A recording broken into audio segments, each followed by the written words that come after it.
Die Geschichte, von der du nun erfahren wirst, lebt von ihren Details. Eine sorgfältige Beobachtungsgabe. Gut. Meine liebe Nicole.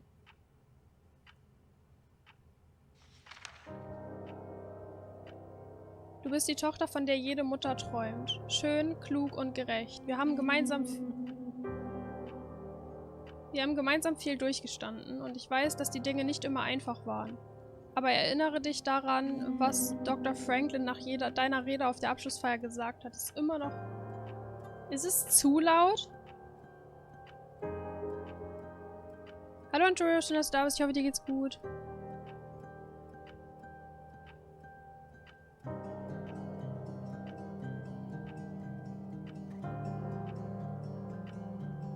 Ich weiß jetzt nicht, ob meine Kopfhörer zu laut sind oder ob das für euch tatsächlich auch zu laut ist.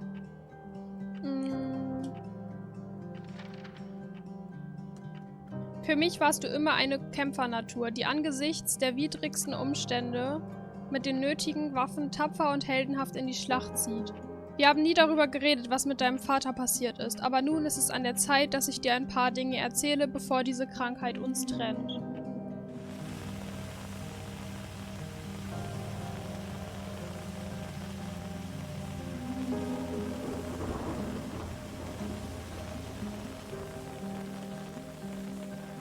Ich kann laufen.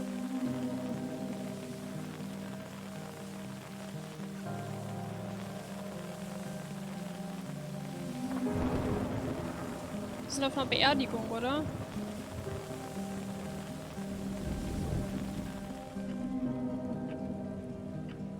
Die Affäre, die dein Vater vor 9 Jahren mit dieser jungen Frau hatte und ihr daraus resultierender Selbstmord, haben unsere Familie für immer zerbrochen. Ich kann mir vorstellen, was dir in diesem Moment durch den Kopf gegangen sein muss.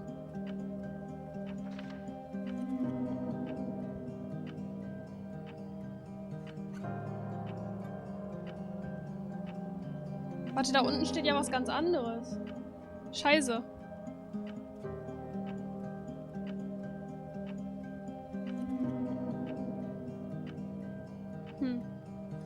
Dass dein Vater unser Vertrauen irreparabel zerstört hat und dass sie das Richtige getan hat, indem sie sich von dieser Klippe warf. Ich war bei dir. Ich war immer bei dir, als du dir die Schulter beim ersten Spiel ausgekugelt hast. Als du in der ersten Nacht geweint hast, in einem Zimmer, das dir fremd war. Und als... Duncan war ein guter...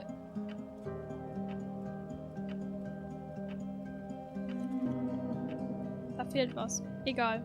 Duncan war ein guter Junge, aber auch wenn ich dir nie gesagt habe, habe ich mir gleich gedacht, dass es da nicht viel gab, über was ihr reden konntet. Miteinander zu reden bildet die Grundlage einer jeden Beziehung. Wenn man nicht miteinander redet, entfernt man sich voneinander. So vieles bleibt ungesagt, wenn die Zeit knapp wird. Zuerst einmal tut es mir leid.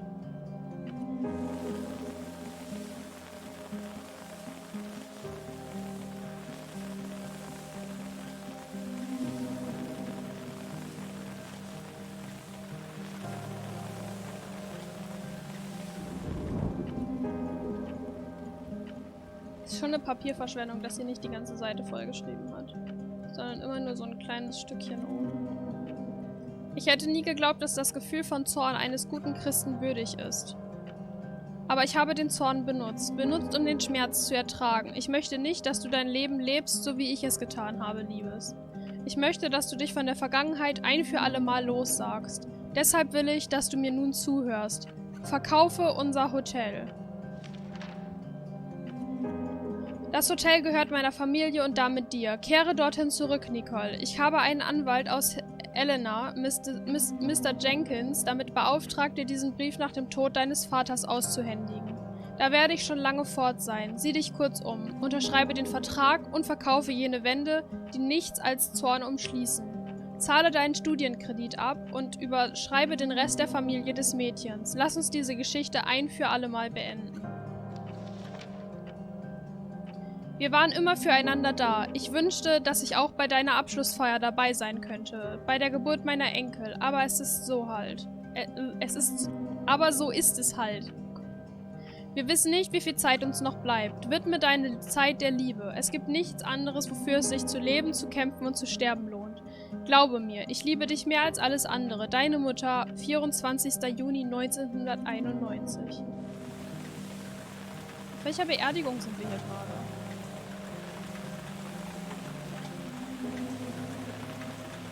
Ist es die Mutter oder wahrscheinlich der Vater? Hallo Sargbäre, schön, dass du da bist. Wie geht's dir?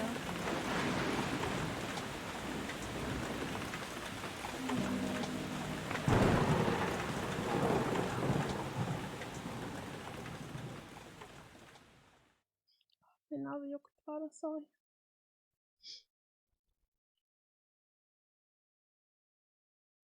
Mir geht's auch ganz gut. Ich bin nur ziemlich müde. Ich weiß nicht, irgendwie habe ich nicht so gut geschlafen. Aber ich weiß nicht, woran es liegt. Helena National Park, Montana, USA, Dezember 1993. The bad weather crossing Montana is amassing all the characteristics of an atypical storm. The bad turn is proving worse than expected, with above-average winds and snowfall, especially forecast for Helena National Forest Natural Reserve. The National Weather Service warns residents to follow all instructions given by local authorities and to avoid all unnecessary travel. Some concerned meteorologists are comparing it to the storm that hit Billings in 1955, with 42 inches of snow falling over a single night. Are we heading into the mother of all winters in Lewis and Clark County? Ja, das wird sicher heute schon besser.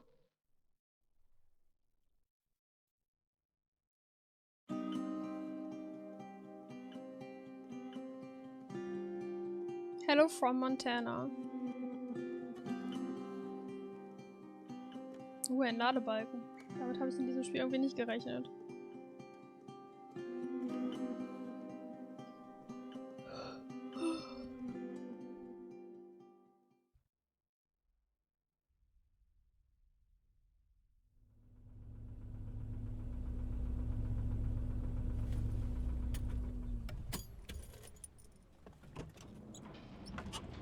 Wie heißen wir nochmal? Wir heißen Nicole, ne?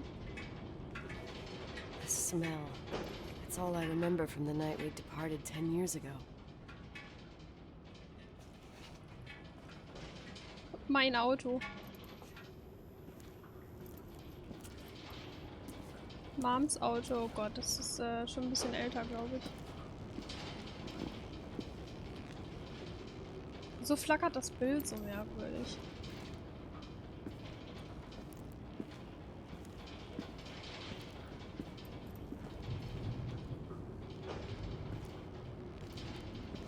Sind doch süß, die Autos.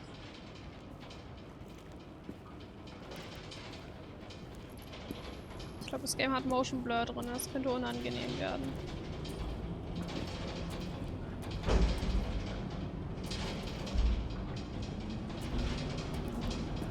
Garagentor.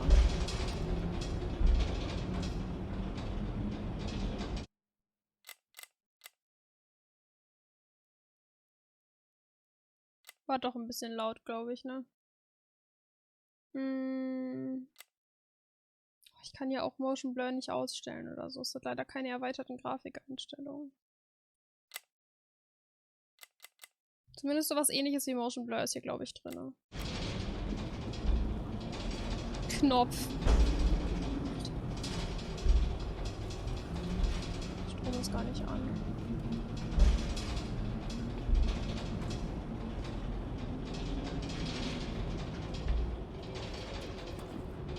Seht ihr dieses Flackern auf dem Bildschirm? Strange.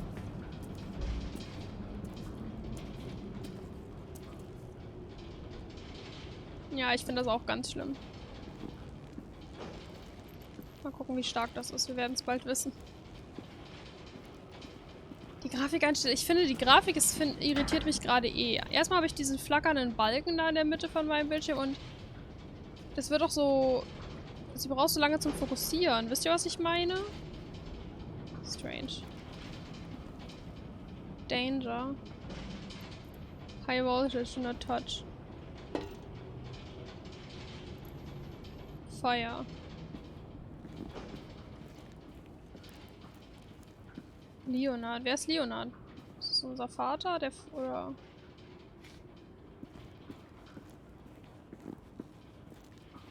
Watch your step.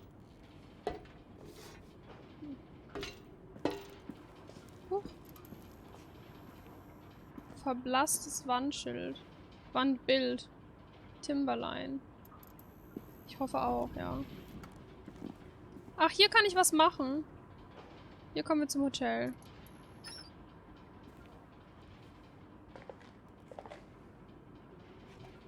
The attorney said to check the office first. It should be just beyond the Mountain Museum at the end of the stairs to the main floor, if I remember right.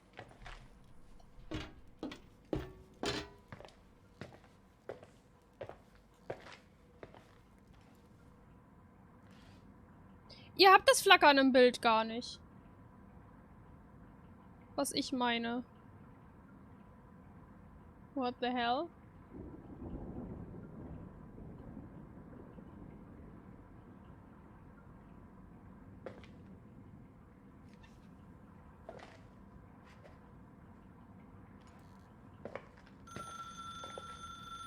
Bei mir ist das so wie bei einem alten Röhrenfernseher.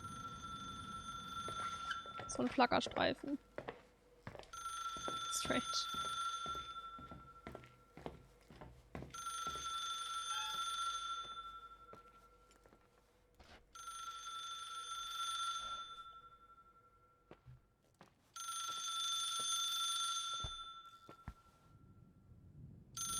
Kompass. Kletterstiefel.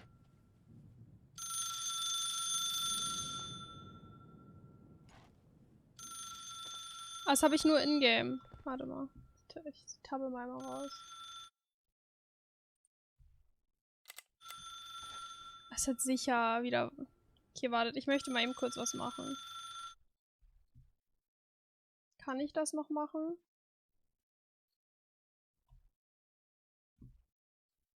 Ich will mal eben gucken, ob ich auf den... Ich komme so nicht auf den Desktop.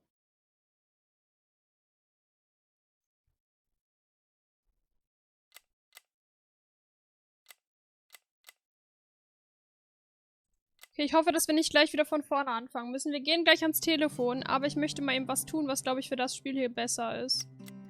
Ich möchte gucken, ob das hilft.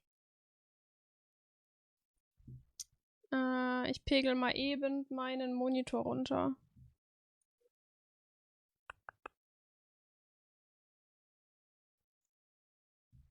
Perfekt.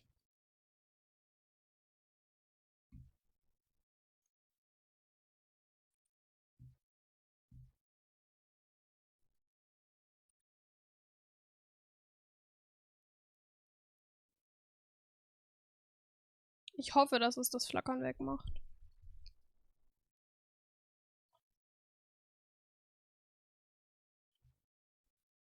Und ich hoffe sehr, dass wir das Intro jetzt nicht nochmal spielen müssen. Ich hatte halt nur getestet, ob es läuft. Ich bin nicht in-game reingegangen, deswegen ist mir das vorhin nicht aufgefallen.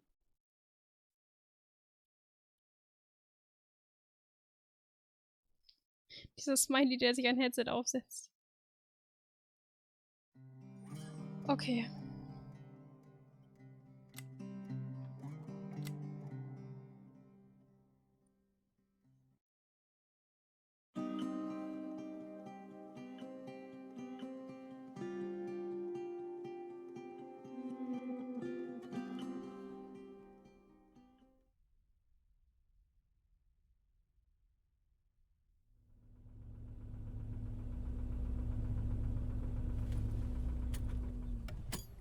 Okay, das ist okay. Wir müssen uns nicht nochmal umgucken, weil ich weiß, dass ich da eh nichts finde.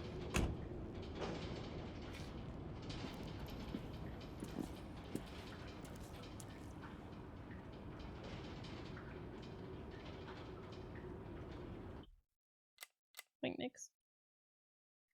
Ah, sorry, ich hätte das vorher ausprobieren sollen.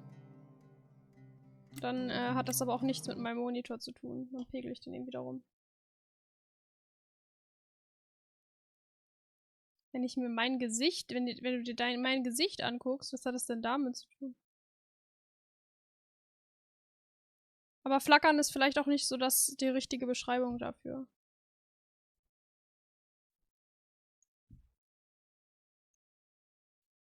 Ich habe das Gefühl, das hatten früher... Ach so, der Ausdruck. Ach so, ja. Hab ich das immer noch. Deswegen, Jetzt aber. Jetzt machen wir einfach weiter. So schlimm ist es nicht. Wäre natürlich schön gewesen, wenn ich es weggekriegt hätte. Ich dachte gerade, hä, warte. Flackert jetzt das komplette Bild.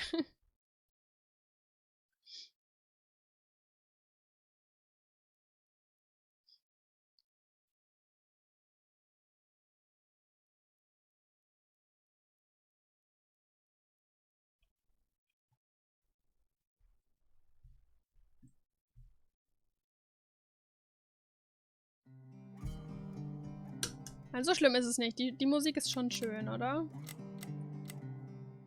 Also, finde ich. So, jetzt kommen wir da mit dem Auto nochmal an. Aber wir gehen jetzt sofort zum Telefon. Ich habe mich ja gerade eben schon oben umgeguckt. Dass ich so ausweiten würde, das stimmt.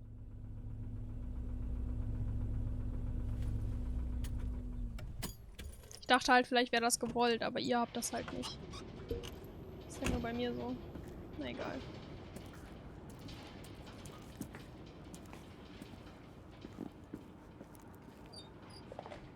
The attorney said to check the office first. It should be just beyond the Mountain Museum at the end of the stairs to the main floor, if I remember right.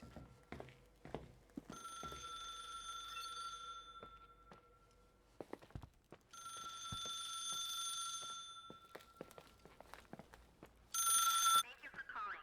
Please leave a message.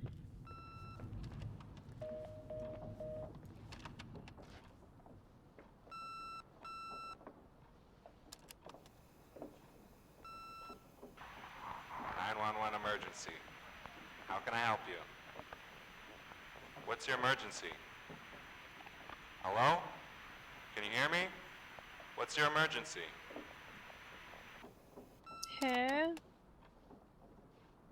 Mr. McGrath, hi, it's Paulie from Century Telephone Company. I'm sorry to bother you, but as I told you last time, the company requires cutting off the telephone service to delinquent customers. I'm really sorry, Leonard, but my hands are tied. We have to go ahead. I'm sorry. Unangenehmer Goodbye. Tonliste.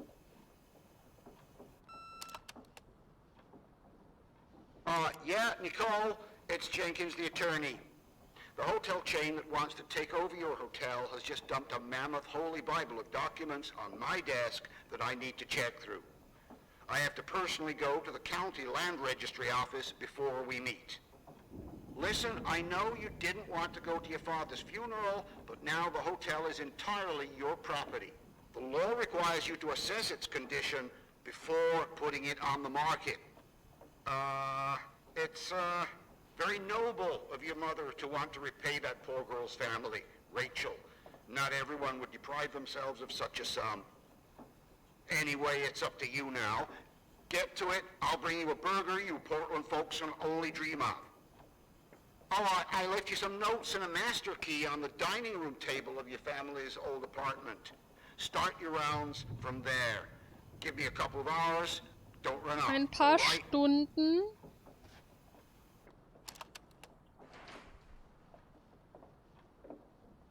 We should have hired a decent attorney from Portland, Mom, not this potato head. Come on, let's do this. Hausmeisterschlüssel in der Master Suite gelassen hat. Wo sind wir denn gerade? Office. Wo ist denn die Master Suite?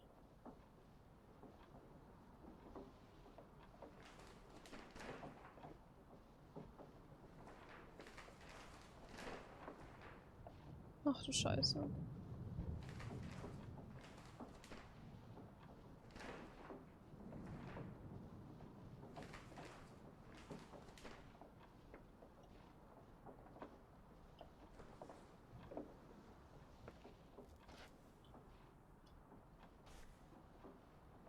Geil, ein Kugelschreiber.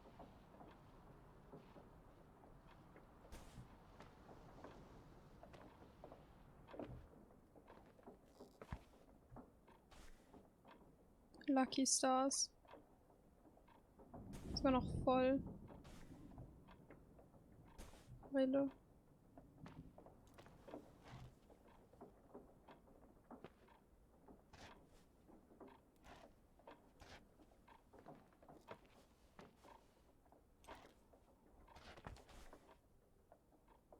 Leonards Radio. Das war wahrscheinlich der sich als letztes um das Hotel gekümmert hat. Also wahrscheinlich unser Vater. Finanzielle Unterlagen.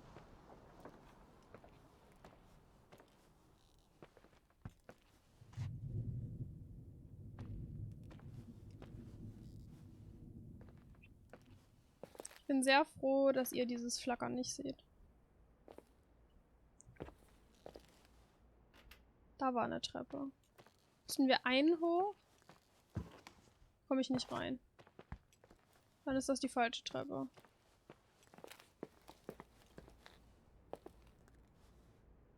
Ist schon ein bisschen anstrengend, ja. Aber ist noch okay.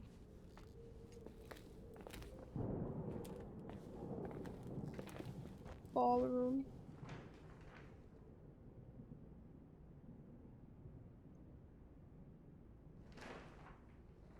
Master Suite. Ja, also ich merke noch nicht, dass mir davon schlecht wird.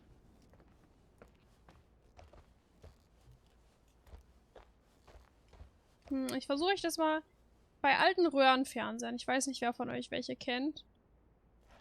Ich kann gerade schlecht abschätzen, seit wann es die nicht mehr gibt. Da fühle ich mich plötzlich wieder so alt. Hat man das doch manchmal gehabt, dass da so ein Grafikfehler, so ein Strich, so eine Linie durchs Bild gelaufen ist. Wisst ihr, was ich meine?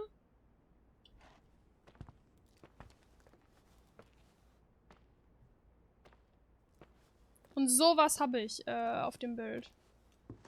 Der ist nicht immer da, aber der flackert halt immer wieder auf. Relativ, jetzt eher oberhalb gerade, oberhalb der Mitte. Master Suite.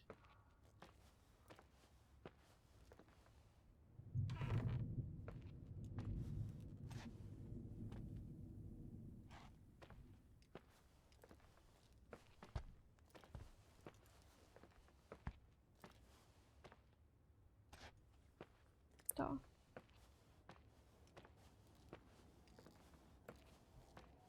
Ich glaube, ich finde das merkwürdig, immer in einem Hotel zu wohnen. Also auch wenn das mein Hotel wäre, ich glaube, das fände ich einfach merkwürdig.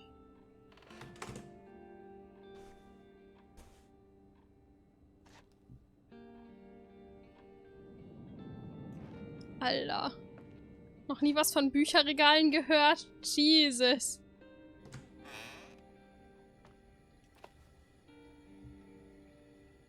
Hier gab es eine Katze.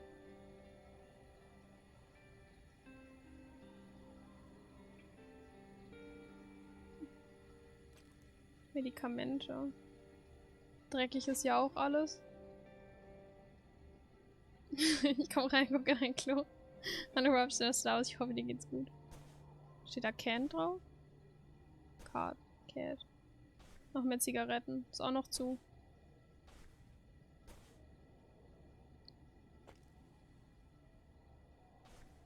Pluto.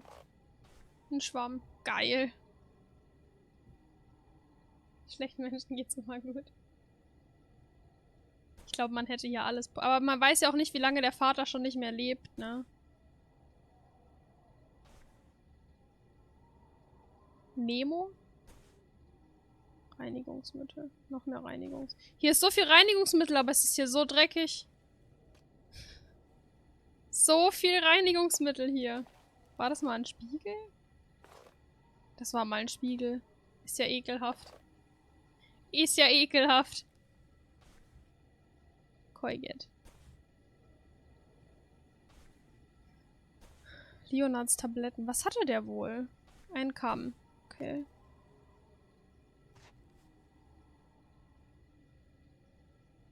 Der unbenutzte Schwarm. Hab auch schon wieder was im Auge. Kann doch nicht angehen. Das hatte ich Freitag auch schon. Was ist los momentan? Wenn ihr wollt, immer wenn neue Leute reinkommen, dürft ihr auch gerne einmal Ausrufezeichen 12-Stunden-Stream in den Chat schreiben, damit das tatsächlich noch relativ viele mitkriegen, weil das so kurzfristig war, dass ich das angekündigt habe. Falls ihr dran denkt.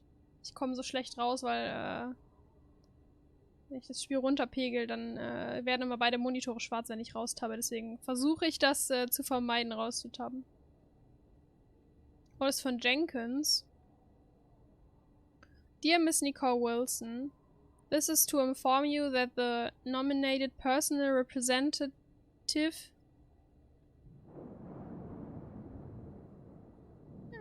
Claire Wilson is intended to transfer the property of Leonard McGrath's last will and testament. All the ownership rights and responsibility are now attributed to the recipient. Aussprache ist mein Ding. Please acknowledge, receipt. Das ist, glaube ich, nur die Bestätigung. Ist hier irgendwas, steht da irgendwas Neues drauf?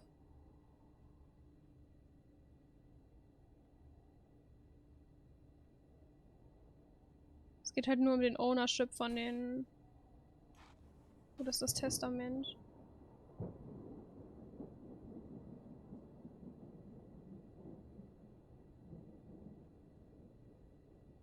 Claire Wilson.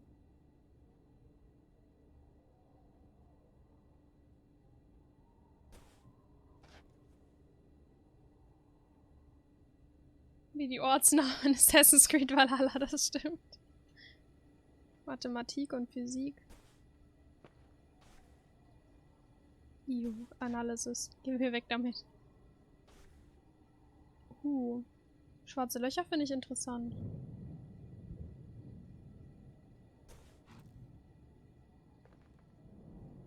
Wenn man so viel Zeit hat, wenn man ein Hotel hat, um so viel zu lesen und so viel zu lernen, muss ich mir auch ein Hotel kaufen. It's not I'm so smart, it's just that I stay with problems longer. Hier ist noch ein benutzter Teller. Die String-Theorie. Ich komme mir vor, als wären wir hier in einem Zimmer von einem verrückten Wissenschaftler.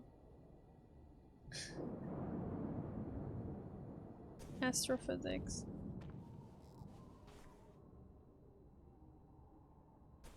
Der hat hier echt interessante Bücher liegen. Ich finde Astrophysik total interessant. Ich überlege das auch als Modul im Personalisierungsteil zu wählen. Der Teller läuft noch nicht weg. So lange kann der Papa also noch nicht tot sein. Science News. Ich fange jetzt schon an zu gehen. Kann doch nicht angehen. Aber wo sind denn die Schlüssel? Wo hat er die denn versteckt? Noch ein Schwamm! Noch mehr Reinigungsmittel. Kalkulation. Das war doch ein verrückter Wissenschaftler. Der hat gar kein Hotel geführt.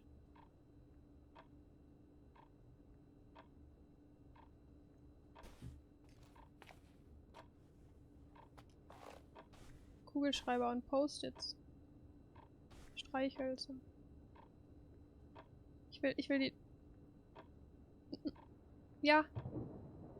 Firefly Matches. Exploring in Mathematics. Sheldon Cooper lässt grüßen. Die Hotelgäste waren seine heimlichen Versuchskaninchen. Wo wir gerade von Röhrenfernseher gesprochen haben. In Ancient Mesopotamia. Ach du Scheiße, sind das viele Bücher. Astrophysics for Physicists. Oh Gott. Wörter, englische Wörter. No. Mathematik zur Zeit der Pharaonen. Wie teuer die Bücher wohl alle waren. Wenn ich überlege, wie teuer Fachbücher sind. Analysis. Das habe ich übrigens dieses Semester. Mathematik der Astronomie. Radioastronomie. The Fourth Dimension. Theoretische Astrophysik. Esoterik. Okay, jetzt wird's strange.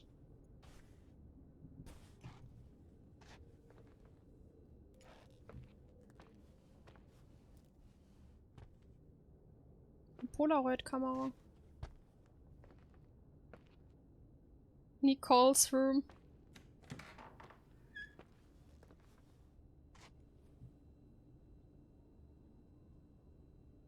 Der Rest darf bleiben.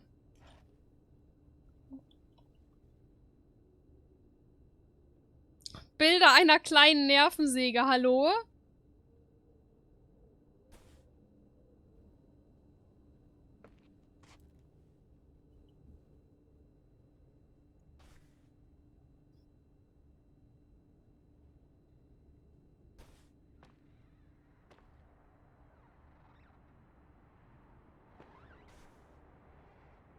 Was ist das? Inner Guidance.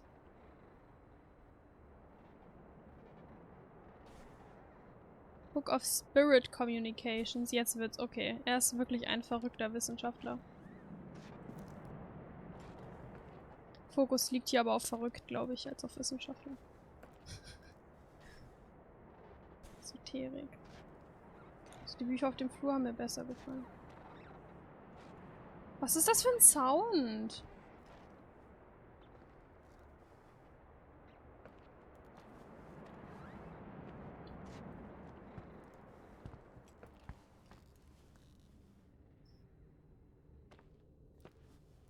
Verrückt sein hält komische Leute fern, das stimmt.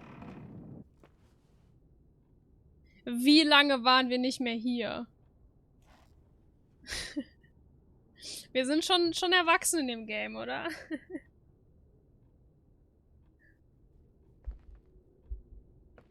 God, everything's here exactly the same as when me and Mom left 10 years ago. It's so... Doesn't matter. Quick tour, nothing more, Nicole.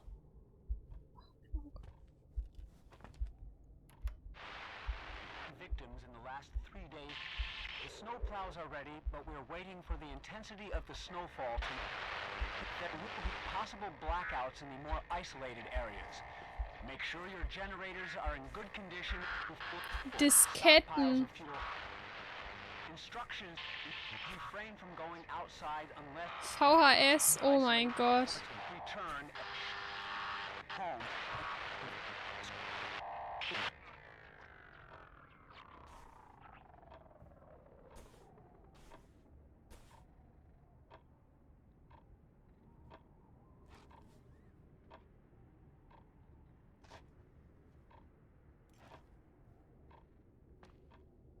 This is the manager's key my mom wouldn't give me when I was little. Huh. I'll need a master key for the guest rooms, though. Kann nicht normal sein, das ist gruselig, das stimmt. Ich glaube, wir mochten Einhörner sehr gerne. Warte, die ist an. Ist sie einfach seit 10 Jahren an? Seltsames Telefon, die Beschreibungen sind halt wirklich auch insane, ne? Oh, wir haben gern gezeichnet. Eishockeyspieler.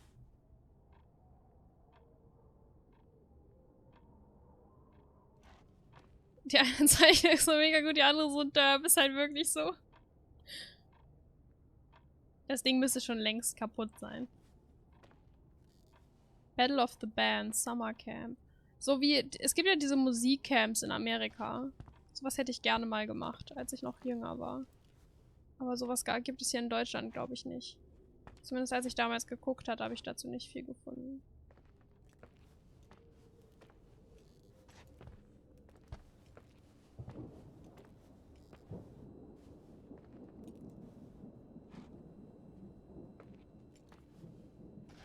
Ich meine, hier haben wir jetzt ja eigentlich alles gesehen, oder?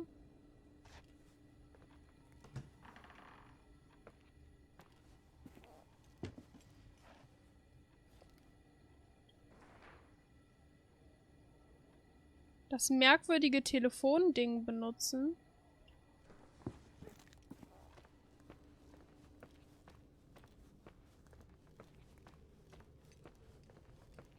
Oh.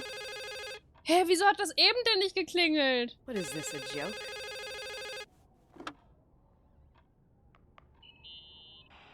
Hello?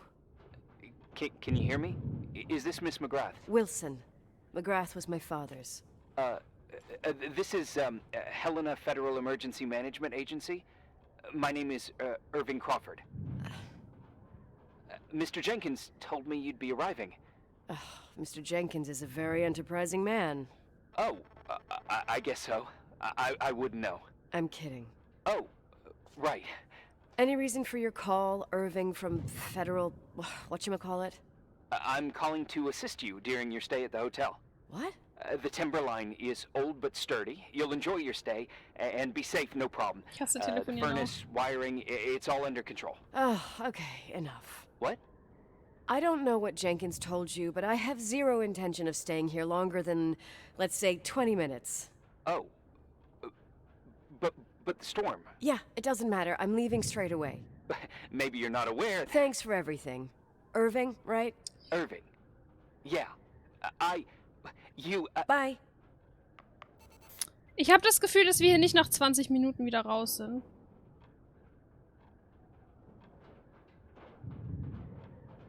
Welches Einhorn meinst du? Das Derp-Einhorn? Das stimmt, das sieht sehr glücklich aus. Sorry, mein Arm juckt gerade. Geht sofort weiter.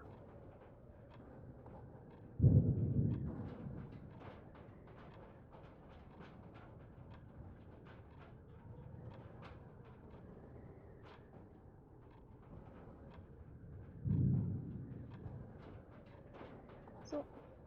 Das Derp-Einhorn sieht wirklich süß aus. Wir haben keine Checkliste gerade. Wir gehen einfach mal aus dem Zimmer wieder raus. Derphorn. This place is a real mess. Never thought to find anything like that.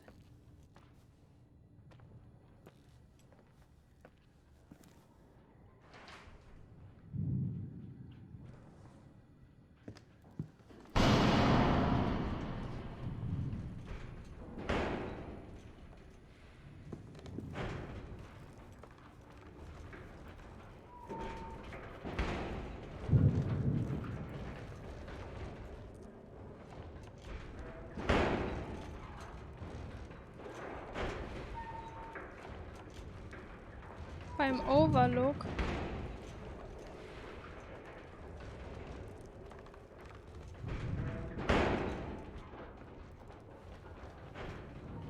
Oh, süß.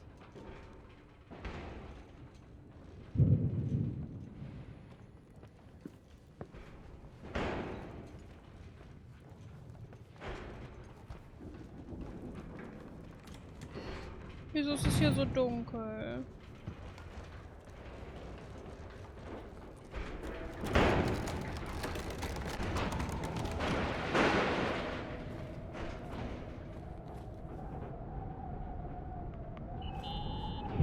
Hello?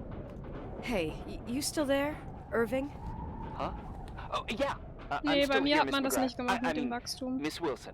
When you said this shack was sturdy, Oh, that's what I was trying to tell you before. Around these parts, the weather... how much time do I have to move?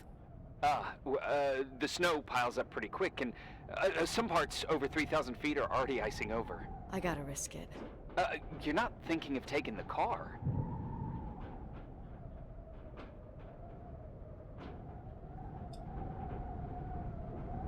Wie wähle ich das aus? ja? Ach so.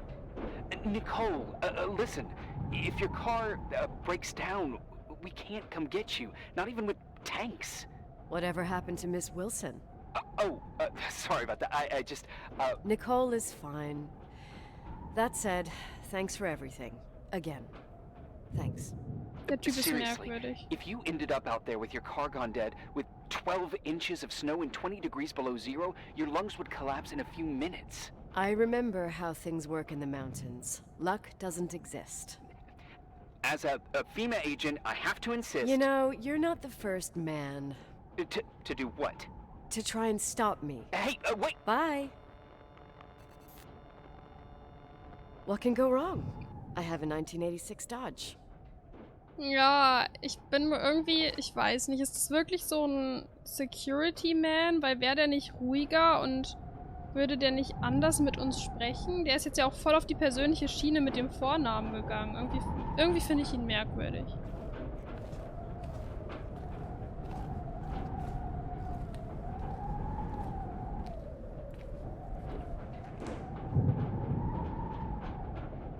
Soll jetzt echt zum Auto gehen? Ich halte das nicht für die gute Idee, aber... Komme ich hier auch runter?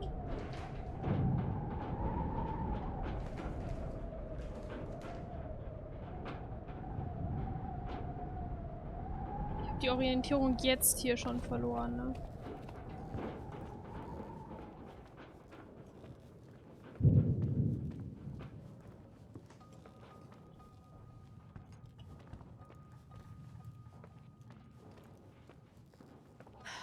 I won't stay here a minute more. No way. The attorney, he'll take care of everything. Fuck all this. Boah, wieso habe ich die ganze Zeit das Gefühl, es ist ein Horror-Game? Ich habe das Gefühl, gleich erschreckt mich irgendwas.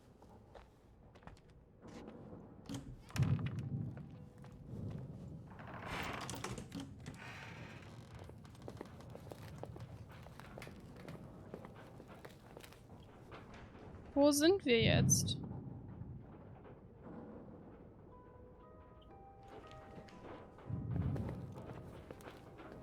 Ich habe keine Ahnung, wo ich lang muss.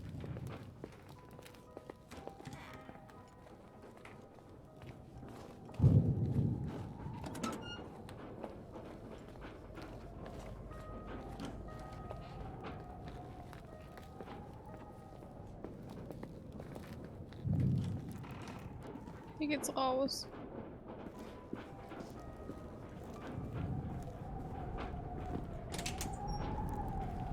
Ich glaube, ich habe mich verlaufen, Leute.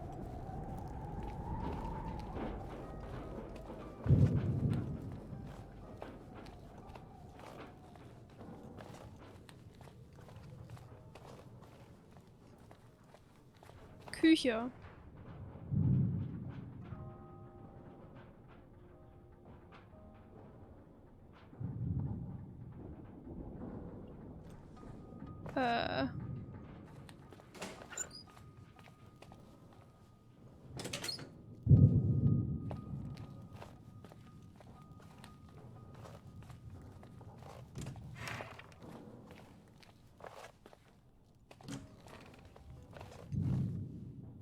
Toiletten? Gibt's hier nicht.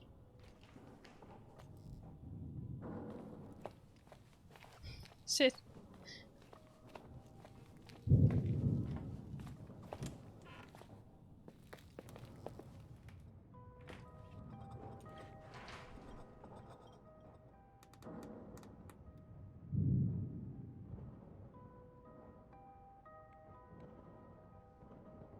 Könnte der Ballroom sein, oder?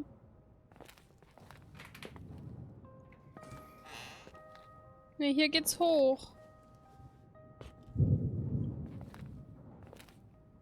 Hallo, ich bin lost. Hilfe. Ist das der Ballroom? Steht hier nicht.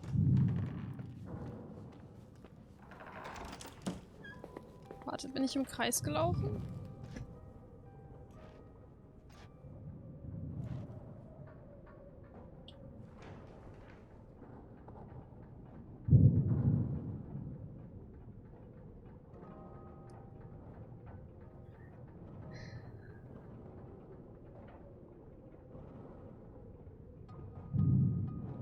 Wie komme ich?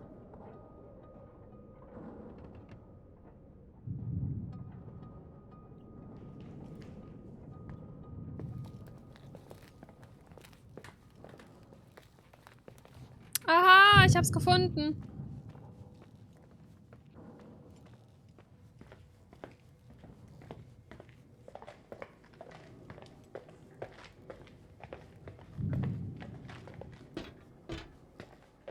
Wie auf dem Ikea-Parkplatz, da findet man sein Auto auch nicht wieder. Hallo Partitchen aus Star Wars, wie geht's dir? Tell me you changed your mind. You there? Uh-huh. Oh, yeah, right. It's a direct line. I can't find my car keys. My fucking car keys. I left them on the seat. You sure? Think so? Maybe someone... No. Listen. This office is about 12 miles from the hotel as the crow flies. It's 40 miles by road. There's nothing or no one in between, and that's not a good thing right now. God damn it, I knew it. Oh, maybe the keys are in your pocket. Wow, that didn't even cross my mind. Hey, wie kann sie denn jetzt ihre Schlüssel that was verloren kinda haben? bitchy. No problem. The keys will turn up. The good news is that we have these new cell phones, that's what they call them. Radio doesn't reach out there.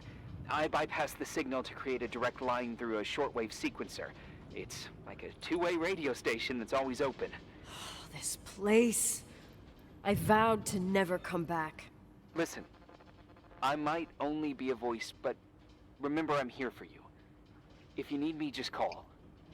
Seriously. Ugh. Fine.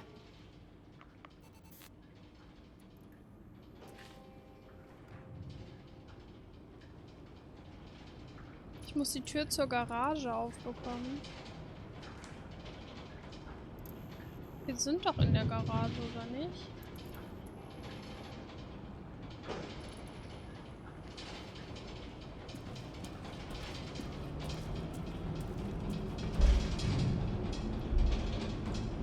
Verschlossen.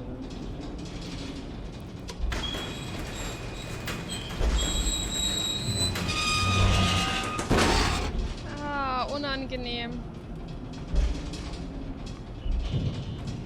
Talk to me. I can't open the garage door. It's a conspiracy, damn it. Stuff freezes up with the cold. I have to get out of here. I'm not sure you get it. Look. I left this place 10 years ago. I had no idea I would have to come back here, let alone stay a night. Nicole, I know your story. Everyone in the valley knows it. Your father, Rachel.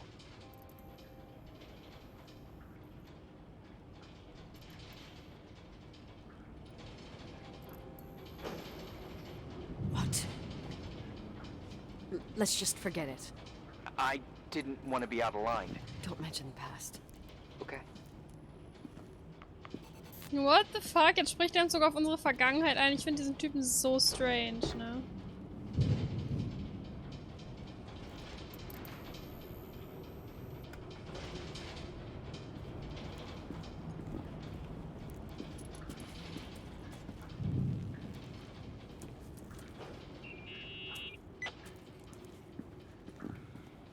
Hey, found anything useful?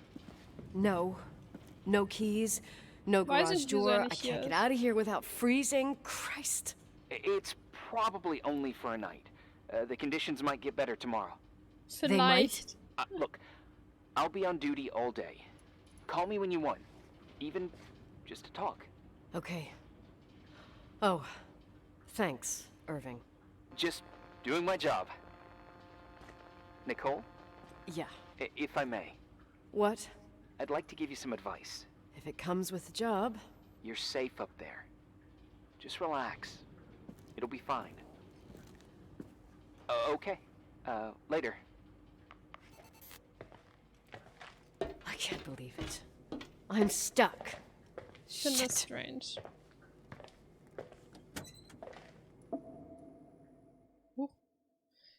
Tag 1? Was? Wir stecken da mehrere Tage fest?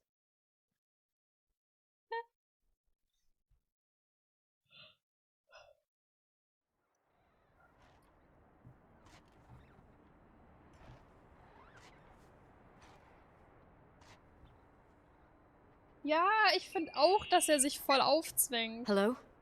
You still there? Is that a joke? Yeah. Well, you're improving. What's up? Oh, nothing. I mean, just wanted to say, you got everything you need to have a smooth night. But you should take a look at the main power system. You know, no one's been up there since... Leonard's death. 5 days might not seem like much, but the timberline 5 has an Tage age. erst. I don't know. When I lived here, I was only a kid. I can barely find the bathroom. Well, that's a good start. That's lonely. Like, at least I won't wet myself. No, I didn't mean... Don't blush, kid. I was just kidding. Oh, I just... I'll call if I need you.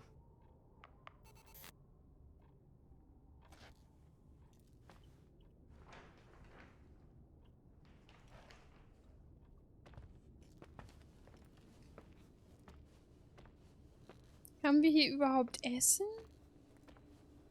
Dosenessen.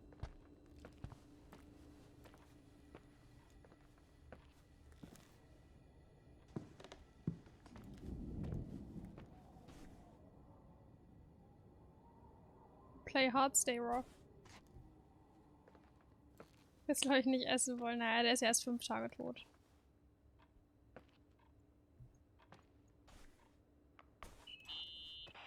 Irving, it's me again, obviously. I could really use a shower. Sure, you'll just need to turn on the furnace for the hot water. Oh, my mom never wanted me to go down there, but I loved that place. Full of little spiders. A real country bumpkin. Oh, I was a pest. Now, I think I even forgot how to get there. I forgot almost everything about this hotel. Funny, right? People forget what hurts, I think. Never enough, Irving. Never enough. Diese Gespräche finde ich so merkwürdig. Well, furnaces are always in the basement. You won't have trouble finding it.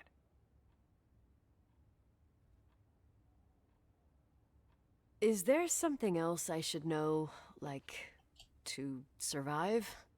Well, Ich raff gerade auch don't nichts, Spotty. Das expect a hat nichts mit dem five-star zu menu. spät kommen zu tun. Oh, really? You could survive for months with what's in the pantry. Let me guess. Canned Dosenbohnen. beans, right? Bean soup, baked beans, potatoes and beans, bean broth. Starving suddenly seems like an acceptable option. Also es geht darum, wir sind Nicole, ihr Vater ist gestorben und wir sollen dieses Hotel verkaufen. Und als wir hier waren, ist irgendwie plötzlich ein Sturm aufgetreten.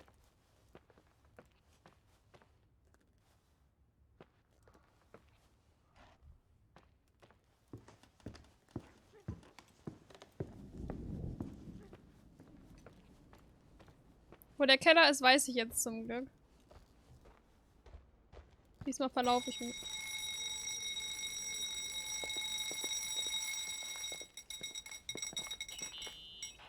Irving, Are you at the furnace? he's waiting for me. He's down there. What? Was war das gerade? Who? Old farting ghost. Wait, what Ja, did das you ist say? irgendeiner von Oh, der Emergency Hotline, um mich halt beim Sturm zu unterstützen oder so. I used Keine to hide Ahnung. down there with hotel guest kids and wait for old farting ghost to come and get us. Farting... The furnace? Yeah. When Leonard found out, he almost choked laughing.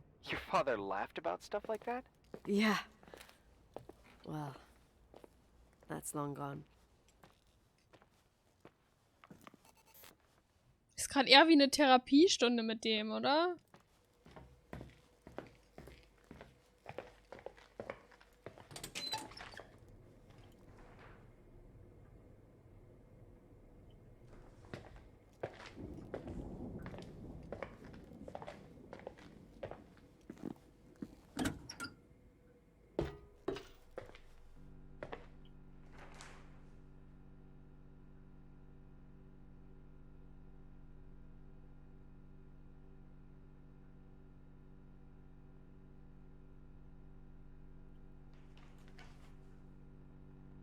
Bin ich hier richtig?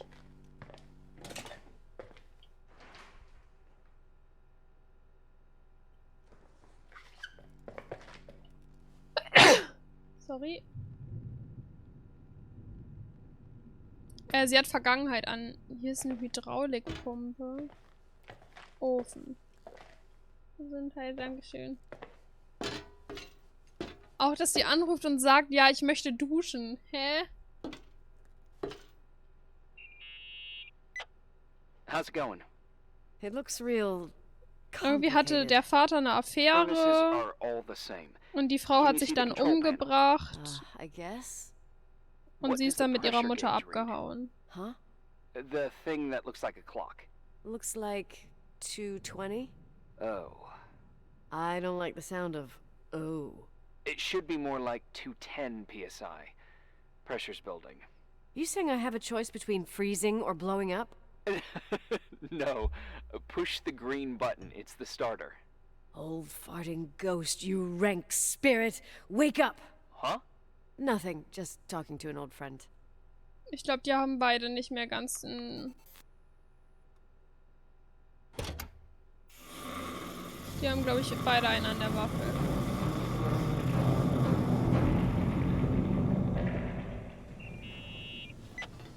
And here he is, in tip-top top shape, I'd say. Nee, die zwei finde ich wirklich aber nur strange. Now you've got hot water. You have no idea how grateful I am. Just doing my job.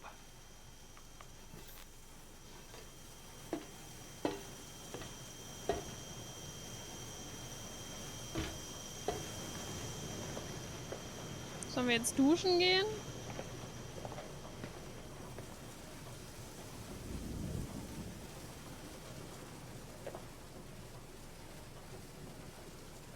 Cornflakes.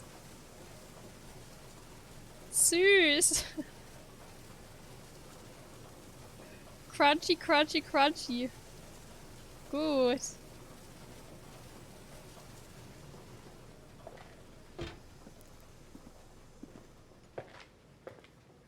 Die sieht echt süß aus, ja. Ich mach die Türen hier mal zu. Ich finde das creepy, wenn überall die Türen auf sind. Sollen wir jetzt duschen gehen?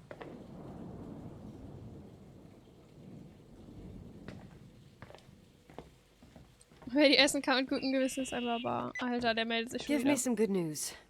Just letting you know that the rooms will heat up before the hallways. I just want to go to bed. Did you find a room you feel comfortable in? Yeah, my old room. It's exactly like I left it. Leonard cleaned it, but he didn't touch a thing. Same as you left it. Exactly. How does that make you feel? They teach psych classes at FEMA. Well, just being nice. It's endearing. But I'm not 16 anymore. There's lots of other rooms in the hotel. No, I think I'll sleep just fine. Okay.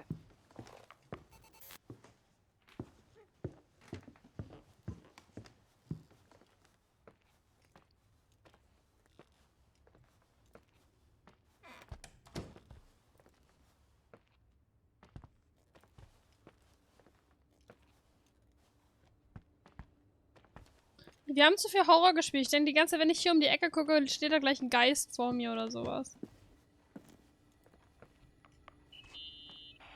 Irving Crawford, FEMA. Hey, Hey!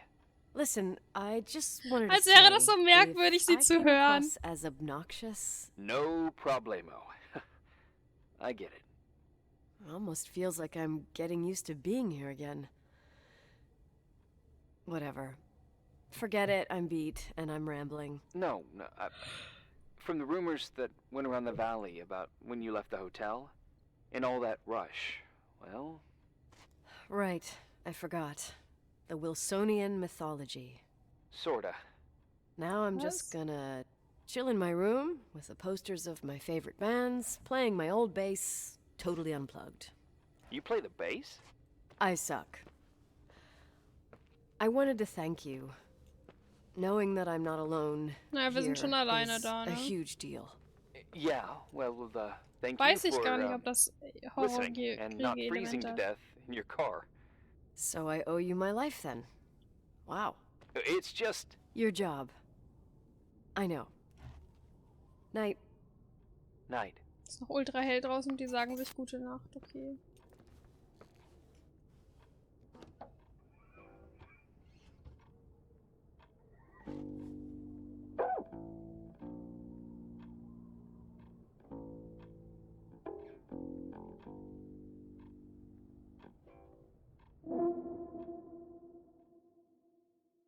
What?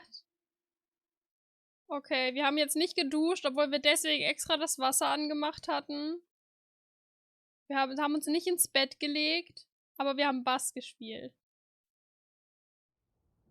Und jetzt sind... Hä, wieso sind wir denn jetzt hier? Oh, guck mal. So schön. Morning. Good morning, Nicole. Get any sleep? I slept like a rock. I forgot my bed was so comfy. So, any news? What? Es ist schon besser, du siehst doch, dass es besser ist. Is the situation on the roads any better? Just, give me a sec to get it together. Maybe I need some coffee. I didn't get any shut-eye last night, and... Wait, you didn't sleep? Like, at all? I thought you might need something and... But you didn't go home? Because of me? I'm a workaholic. So, meteorologists are predicting a peak real soon, probably tonight. You can't move, not just yet. Hä, aber es In sieht doch voll theory. schön aus im Vergleich zu gestern What do you wanna draußen.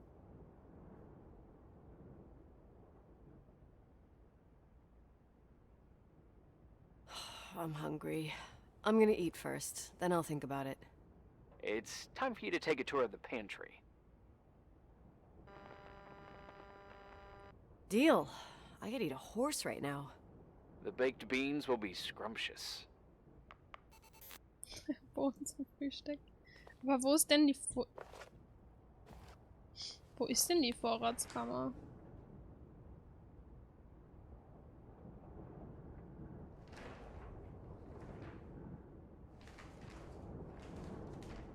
Dachboden. Ich hoffe, wir müssen da nicht hoch. Wahrscheinlich bei der Küche, oder? Oder meinen die in der Master Suite? Könnte natürlich auch sein, dass sie in der Master Suite meinen. Oder im Kühlraum. Fridge.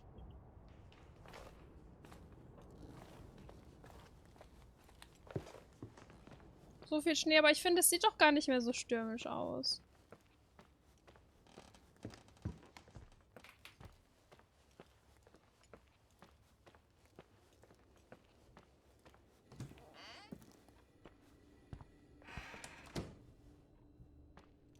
Obwohl, nee, das war, glaube ich, keine Vorratskammer, ne? So viel Putzmittel.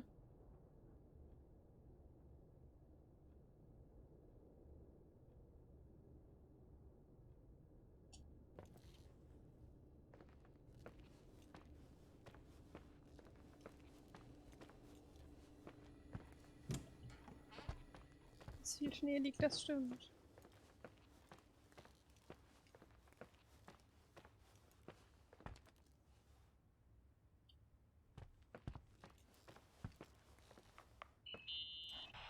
Nicole? Irving, how long has it been since someone's inspected the pantry?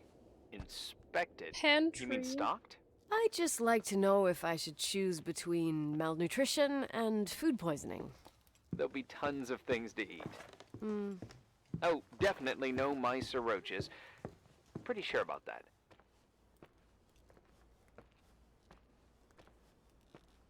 I was thinking more like mold, bacteria, and such. You'll see. There's nothing to worry about.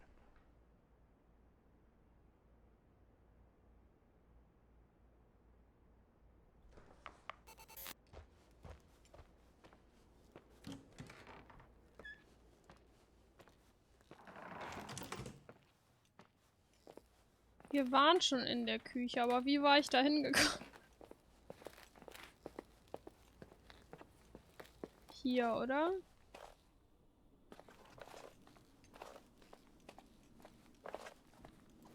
Hier ist die Küche.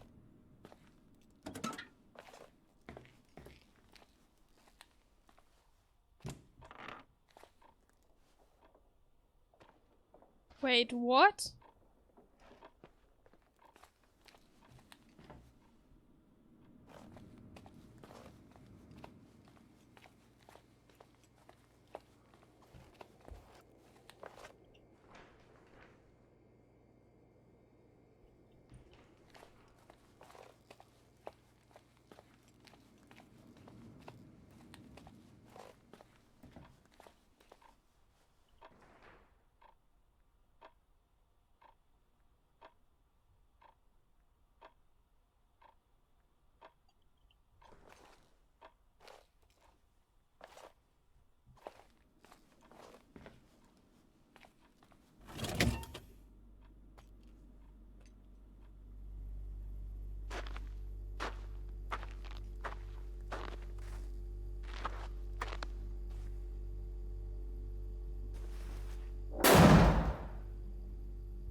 Das war doch klar, dass das passiert, oder?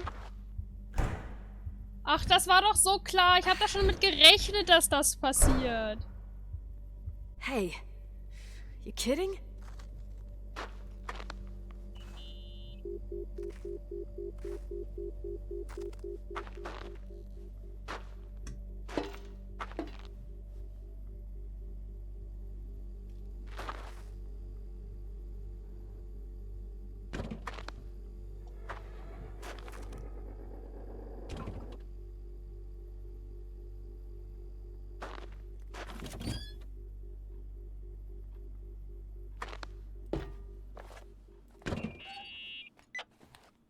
I almost forgot.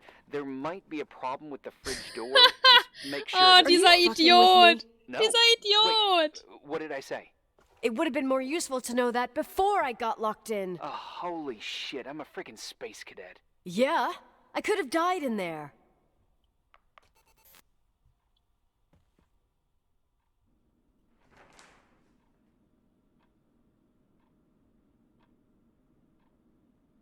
Mikrowelle. Ist die hier in der Küche oder ist die oben?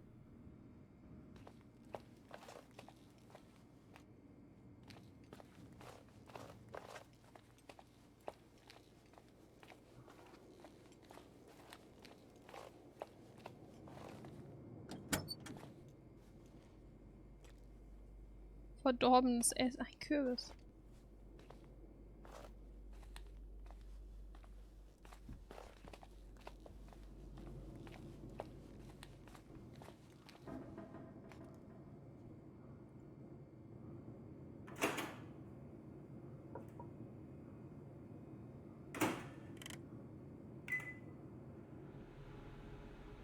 Sie hat die da jetzt so reingestellt? Das sollte man eigentlich nicht tun, oder?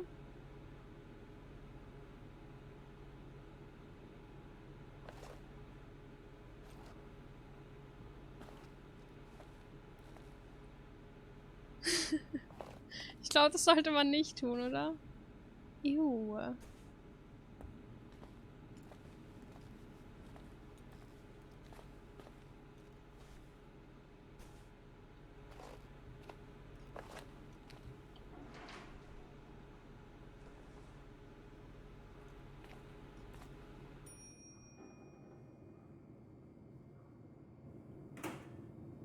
Ja, deswegen. Ach, jetzt ist sie offen. Okay. Das waren keine 2 Minuten, aber auch das ist okay. Wenn sie ihre Suppe lieber kälter mag. Dankeschön für deinen Follow, Sergeant, dass es dir gefällt. Die ist verdammt schnell im Essen. Uh-huh. Sorry to interrupt your continental breakfast. I got a hold of Mr. Jenkins, the attorney. Mikrowelle kann Dosen öffnen.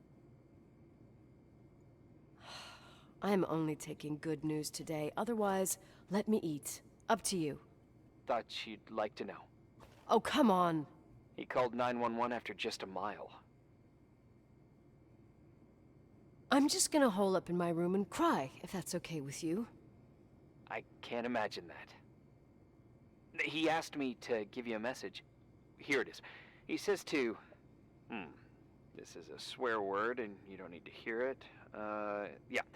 Nicole, at this point, start assessing the general conditions of the hotel on your own. Jot down what you want to Oh keep. nö, der zweite Stock ist recommend you Attic. start with the second floor. It's surely the most damaged. Please, only call me if you've got good news.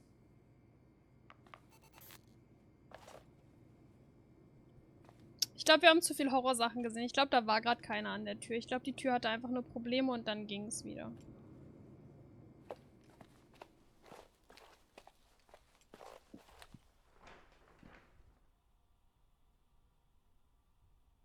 Zweiter Stock ist Attic, glaube ich, oder?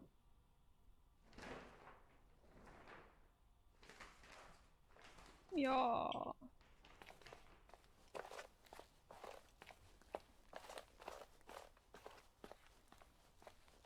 Das Mikrowellenwunder. Ne, hier sind wir wieder bei den Toiletten. Och nö. Not again.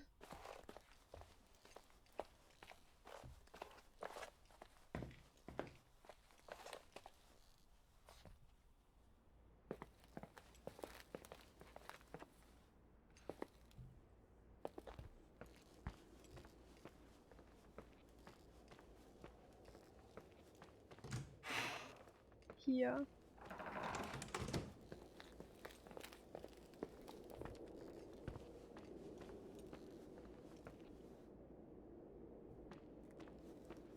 Die belügen mich doch. Das sieht voll schön draußen aus. Das ist sicher gar nicht schlimm draußen.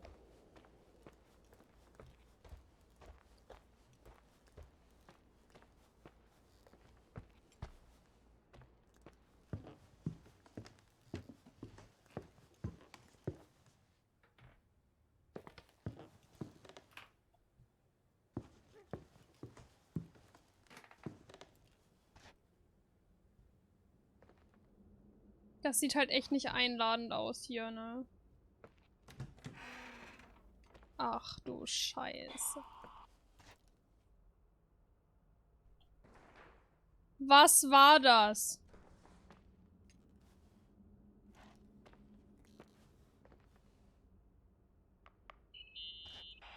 There's some serious water stains on the second floor. That floor is pretty run down. There's some windows missing and water damage, too. Yeah.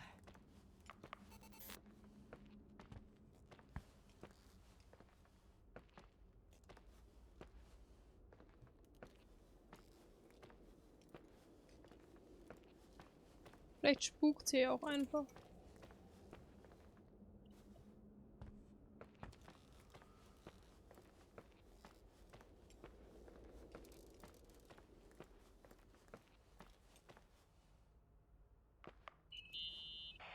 Here I am. What's up? The hallway on the second floor is cut off. The door to the west wing is locked. Your father started renovations, but he didn't get the bank loan and had to stop. Leonard's attic is at the end of the hallway. His man cave. Does that mean something to you? I tried so hard to forget about that room for years. Anyway, the west wing is pretty run down after all this time with no windows. Hello? Are you there? You always have an answer to everything. Ich glaube, ich soll da einfach. What do you mean? Kommt auch nicht mehr drauf an. Tell me something. What are you hiding from me? I don't understand, Nicole. You know how to turn on the furnace. You know where to find food, and that the fridge door is busted. You know my family's story and the hotel's. It's up to FEMA to deliver the supplies to isolated places like the Timberline. I've been up there with the truck every month since I've been on duty. Is something wrong? I don't know. I don't know what you know and what you don't know. What difference does it make? None. Der Typ ist merkwürdig. Irgendwas stimmt da nicht. I'm sorry if I upset you. No one can upset me. I better keep doing the inspection. Ich habe das Gefühl, da steckt mehr dahinter als sein Job.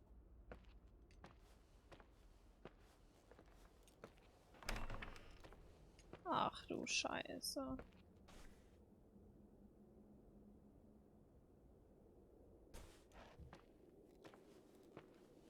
Ich meine, die Zimmer sahen sicher mal schön aus. Die Betten finde ich hübsch.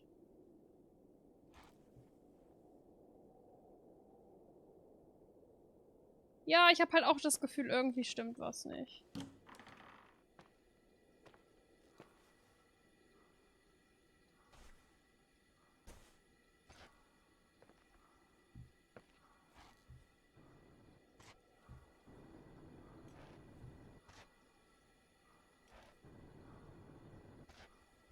Ist einfach nur fucking gruselig in diesem Hotel, ne?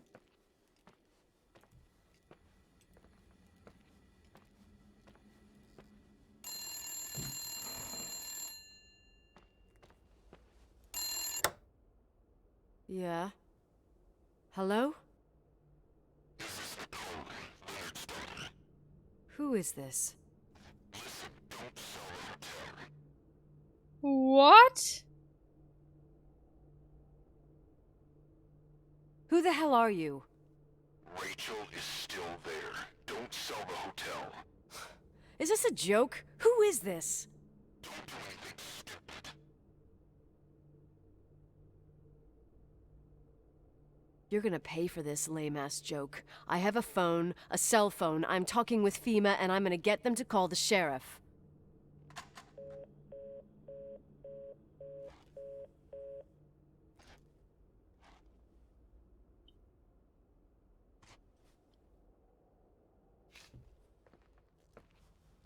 Es spukt hier halt wirklich. Och Mann, ich will kein Horrorgame spielen. Stop it, game.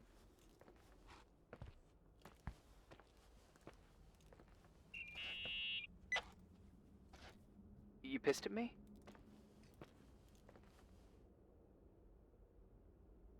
I don't have time to rehash my past with you. I've got a different problem. Someone just called the hotel. What? Who? Ein geheimer Verehrer. It was a bad connection. What did they want? They said, Rachel is alive. Don't sell the hotel. Nein, er hat nicht gesagt, dass Rachel noch am Leben ist. There's Rachel ist something noch else that doesn't hier. make sense. The phone lines are down. Leonard stopped paying the bill months ago. I'll ask someone to run a check. I didn't know FEMA had FBI authority. Around these parts, time passes in a different way. Some stories seem like they've been forgotten, but actually they just sink down. Ich hab keine Ahnung. Sink down? Like tea leaves in a cup. What do you mean? Sounds creepy. That girl's death. Rachel. It was the result of painful events, and now it's someone's obsession. You talking about anyone in particular? Well, her death ruined two families that everyone looked up to. Yours and Rachel's. Your father, McGrath, the genius astrophysicist, and Rachel's father, the upstanding Reverend Foster, known all over the county. Not something easy to forget around here. You know what I think? They can go get fucked, every one of them. I know what we went through. No one else. Fuck them.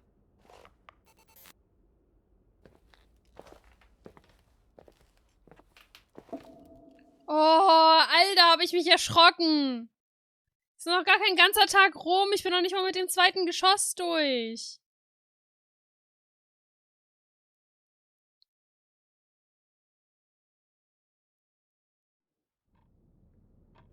Selbstbewusstsein? Ach so, weil da Pokale stehen. Hey, cutie pie. Daddy? Nicole, it's Irving. Oh, sorry. Er nennt uns Cutie Pie. Must have been sleeping pills in those beans. Since I've been here, it's like I'm literally hibernating. Ich bin einfach nur irritiert You von had diesem a Game. tough day yesterday. I think I had a dream. About? I don't remember. Okay, I need you to pay attention though. Should I worry? The storm brought down some power lines. There are blackouts all over. Actually, the lights are acting a little weird. I was afraid of that. I don't like the idea of you up there on your own in the dark. We gotta do something. My electrical schon know-how verlobt. is slightly limited. It's okay. I can guide you to the emergency generator. If we activate it, you'll be self-sufficient. Too easy. Where's the hitch? There are two ways of getting to the circuit breaker. Straight through the garage's side door, or from the floor you're on. But... The garage side door is stuck. You'll have to pass through the crawl space along the entire building and climb down from your floor. If the power goes out, you'll be completely in the dark. Nee. Alright. What do I have to do? Check the closet in your father's apartment and see if he left anything you can use for lighting. On my way.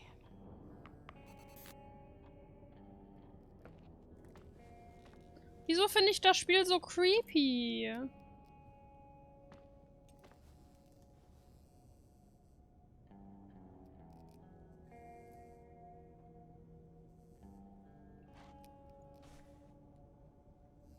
Jetzt sag nicht, ich soll den Blitz von der Polaroid zum Lichtmachen benutzen. Nein. Any news? I found a Polaroid. Family photo? Anything important? No, I mean a camera. It looks like it works. You want to take a photo of the generator? No, you moron. I was thinking of using Nein. the flash for lighting. Oh, smart. You can try.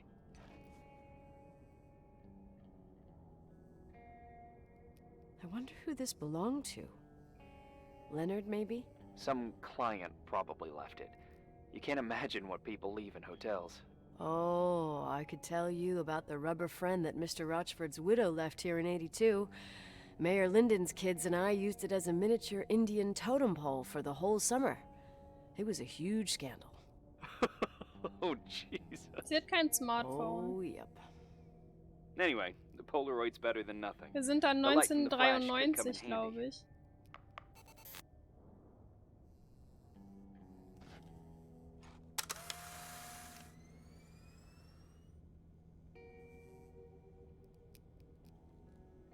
Och, ich will nicht.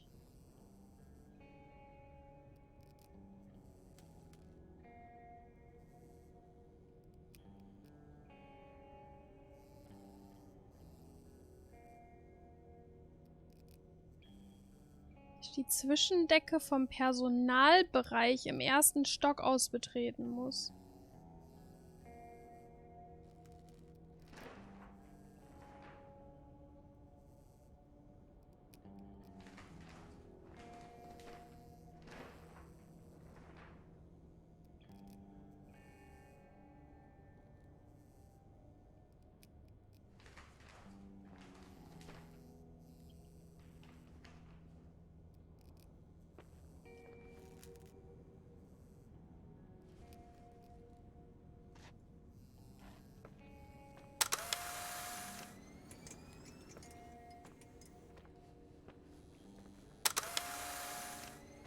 Boah, ist halt gar nicht creepy oder so, ne?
Ich glaube, das ist hier. Leute, schreibt mit mir. Ich bin gerade mega der Schisser. Ich war darauf mental überhaupt nicht eingestellt, so ein creepy Spiel zu spielen.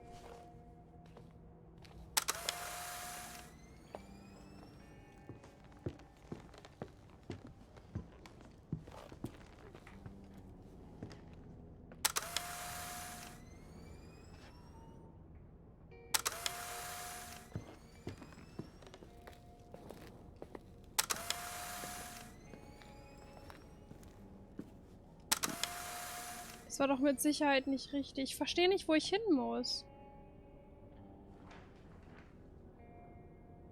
Irwin hat gesagt, dass ich die Zwischendecke vom Personalbereich im ersten Stock aus betreten muss. Die Zwischendecke vom Personalbereich.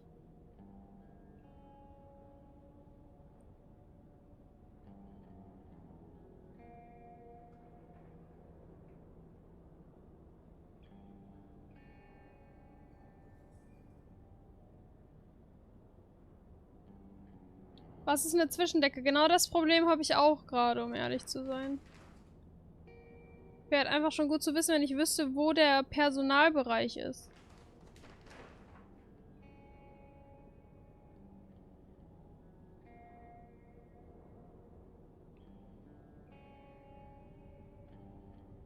Weil ich glaube, ich bin hier falsch.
Das hier könnte halt eine Zwischendecke sein.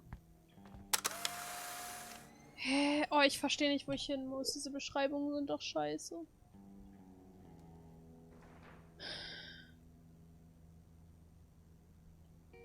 Ich kann mal gucken, ob ich das noch auf Englisch umstellen kann. Und dann gucken wir uns einmal die Map auf Englisch an. Crawl space in the first floor staff area. First floor. Auf dem... Wir sind jetzt Main Floor.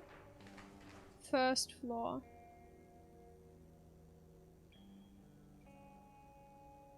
Aber was für eine Staff Area?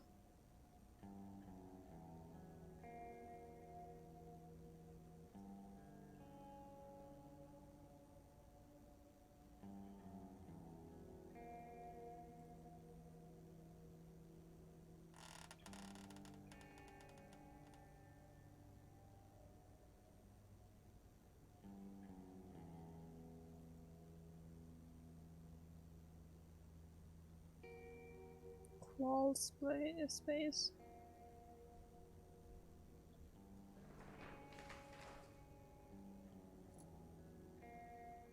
Ich kann auch nicht ranzoomen oder so, oder? Hm.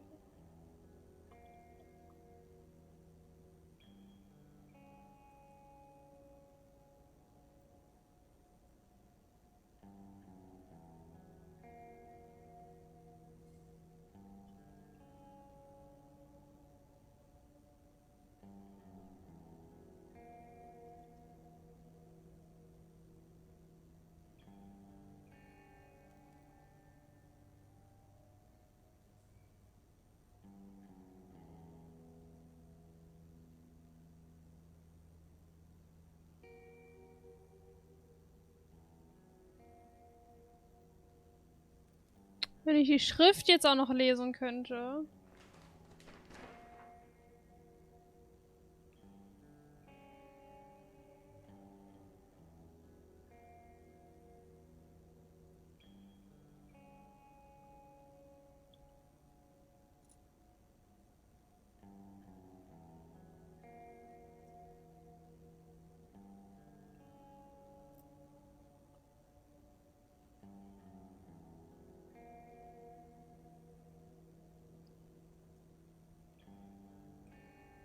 Ich dachte, das war Mystery, dann war wahrscheinlich das andere Mystery. Ja, und zu klein. Näher ran komme ich auch nicht.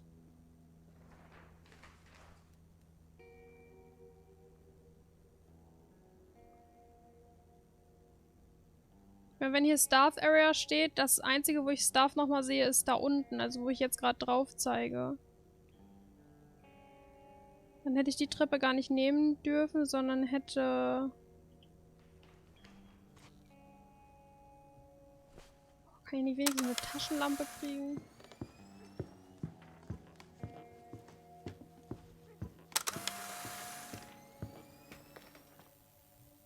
Dann muss ich hier durch. Ich wollte kein Horror-Game spielen. Hey. Okay, almost there. I think the lights are getting worse. You need to move fast. On the same floor of your apartment, in the staff area, there's a small storeroom. Your father asked us several times to fix the lock. Fingers crossed, it's still broken. That's where the access to the crawl space is. The crawl space. I'd totally forgotten that. Remember where to go? Ich sehe halt echt gar No, nichts, But I ne? do remember the panels were really hard to open. I wasn't allowed to go in there. What happens when I get to the closet? You'll have to go down to the breaker box and switch it on. All right. Doesn't sound like rocket science. Hurry up, please. You suck at reassuring people.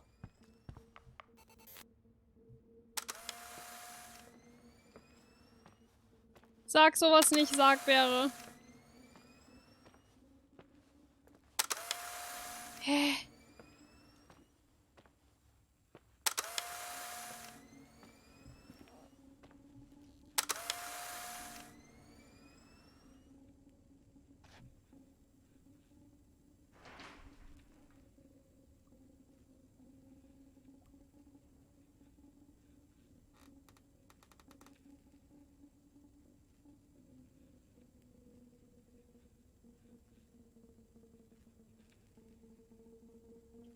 Wir waren, glaube ich, da, wo ich...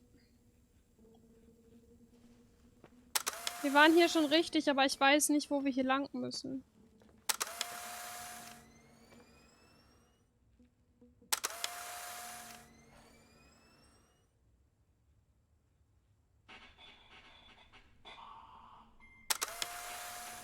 Ich hasse das Spiel.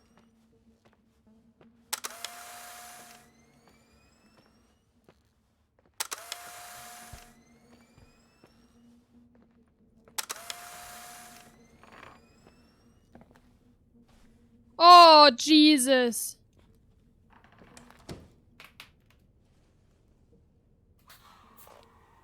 Och, nee. Nein. Das ist so eine, die I found man, the die crawl man space. drehen muss. And also a dynamo flashlight. Know how to use it? I think I just have to push the lever continuously. Is everything okay? When I was a kid, I used to crawl through tunnels like a mouse. But the crawl space seems so Ja, narrow aufladen, now. aufladen, drehen ist doof. Das Wort. Maybe you gained weight. It's called growing up, idiot. Jetzt weiß ich, wieso es Crawl Space Door heißt.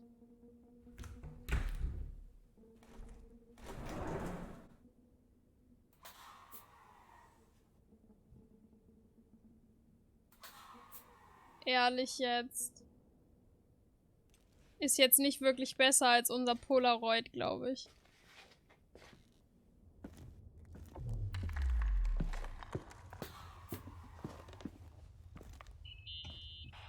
Shit. What's wrong?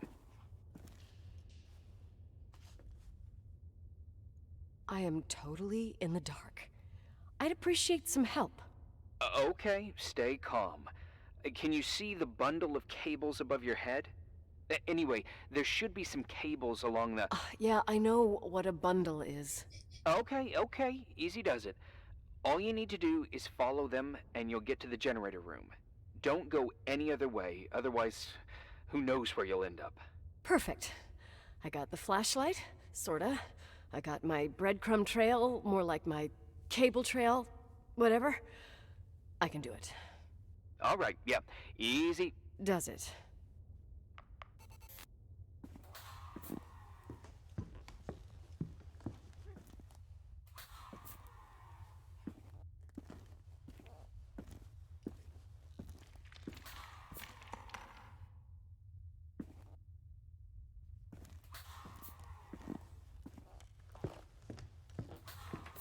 Ich glaube, ich hätte mich auch einfach oben verbarrikadiert. Scheiß auf Essen, scheiß auf Licht.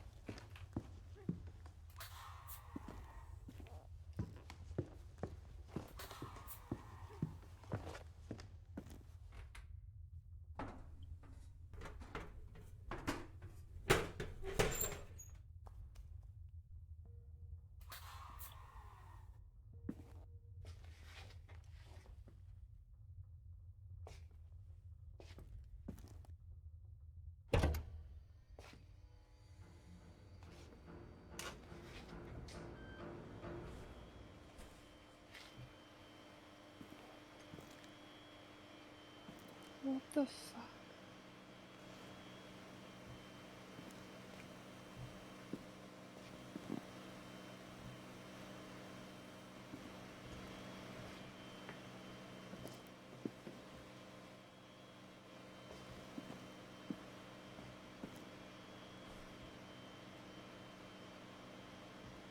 Red dough. What's up? Hi. I want to ask you something. Okay, go ahead. How long has the hotel been closed? About 4 years. Yeah, from '89. I mean, did anyone think about doing a thorough clean of the basement? Don't know. Probably pretty rushed. Why? I found something. Another Polaroid? A lipstick. Huh. Doesn't that seem weird? It's lipstick? You don't get it. It looks really old. I remember Solche this Ruinen. brand. The girls at school used it. Weird. What? It didn't dry out. I could even use it now. It's perfect. I'm afraid I don't get it. Hallo Medium, schön, dass du da bist. Ich hoffe, dir This geht's brand gut. doesn't exist anymore. It's been, I don't know, 9 or 10 years. Der ist doch von Rachel, oder? Strange someone should wait 10 years to open a lipstick just to use it, don't you think? Why are you telling me this, Nicole? You want to get pretty there with the generator? Are you crazy? Nicole, it's just another one of those things customers forget. Well, yeah. You're probably right.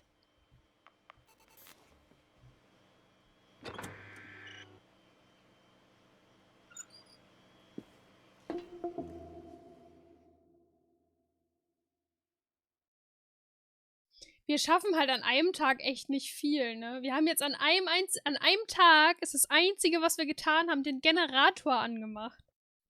Like, what? Oh, schön.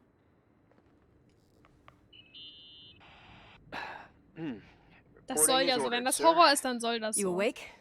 Sorta. You forget your coffee? For once, I don't need it. I gotta talk to you about something. Okay. Ich muss mit dir über was reden und sie legt wieder auf. Here I am. You didn't tell me you knew Leonard. I thought we'd been through that. Let me finish. I spent the night going through his stuff, and I want to know what you think. About what? You obviously know more about this place than I do. About what went on here, since I left at least. What do you mean, you went through his stuff? What are you looking for? Someone calls me and says Rachel is alive. Then a lipstick appears out of nowhere. It feels like something weird's going on. Ach, Rachel was. is dead. I really don't know what to think. It's just that... Look, the storm is dying down. You'll be able to leave soon and go back to your life. And you can forget about the whole thing, like you did 10 years ago. What do you care about this old business? It's not worth losing sleep over just to play detective. I'm not busy at the moment. I want to follow my instinct. Haven't done it in so long, and it feels like things don't add up here. Okay, let me hear what you're thinking. Aber If there's Renovierung one thing klingt an Leonard sich ja mal taught me, gut. it's that you gotta listen to what's buzzing in your head. First, it might just be a confusing noise, but if you connect the dots, then it starts making sense. And right now, I've got a beehive in my head. All right, let's go hunt some bees then. Ich hab übrigens vergessen, wieder auf Deutsch zu stellen. Hab ich irgendwas Wichtiges wohl nicht mitgekriegt? Ich stell mal wieder um. Die Sprache bleibt ja eh Englisch. Aber es ist auch recht einfaches Englisch, glaube ich.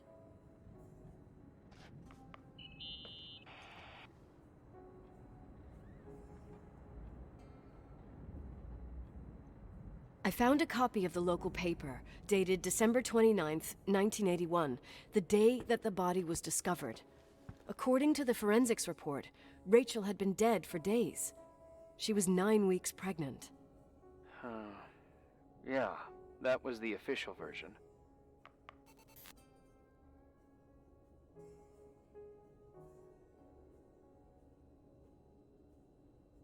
Das stimmt, aber ich glaube, die Übersetzung ging bisher. It shook the entire building's heart.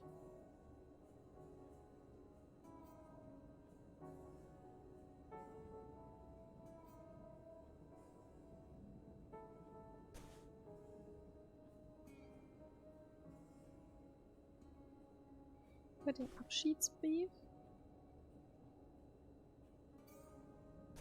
Ich glaube, das geht eher darum, wie Leute sich von ihr verabschiedet haben, nicht von ihr. Oder habe ich da jetzt irgendwas falsch verstanden?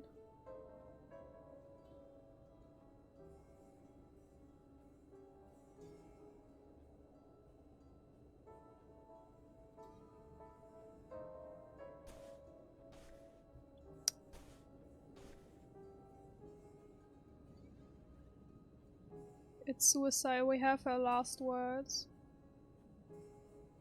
She was 9 weeks pregnant. Wie einfach genau ihr Foto da rausgerissen ist. 16 years old.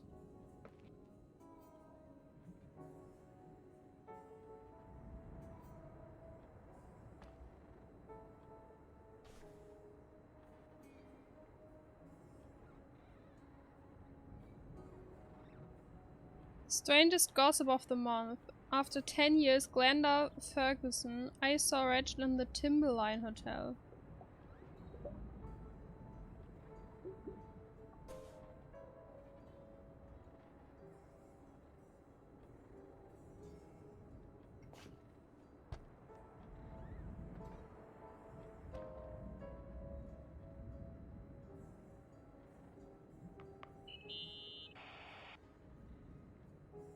In this article from a couple years back, there's a statement by some girl who affirms she saw Rachel in a hallway at the Timberline. Who's this girl? A classmate, Glenda Ferguson. I tore out the page. I think the magazine was MT Woman. Nicole. That's a gossip magazine. They would sell their mother, even their cousins and nephews, just for a bunch of new readers. But she was a classmate. She couldn't have been wrong. Rachel fell 90 feet into a void. She can't be alive. I thought I was the skeptical one here.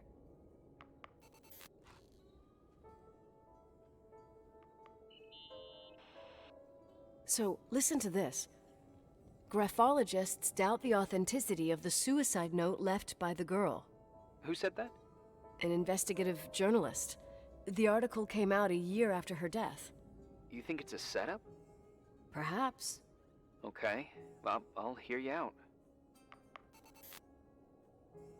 Hä? Mehr reden sie darüber nicht? Ich dachte, die würden noch mehr darüber reden.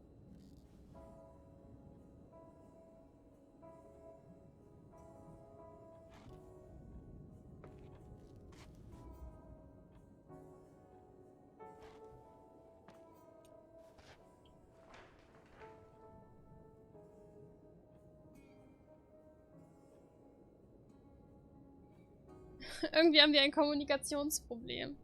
Ich will den Hinweisen nicht nachgehen. Ich will keine toten Mädchen in irgendwelchen Fluren sehen. Habe ich nicht Freitag noch gesagt, ich habe gerade keinen Bock auf Horror? Shit.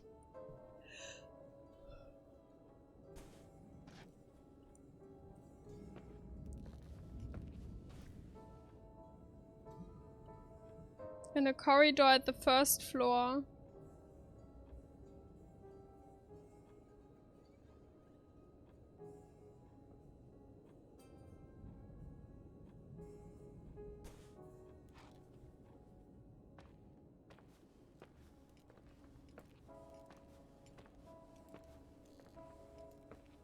War da noch irgendwas, was ich anklicken konnte?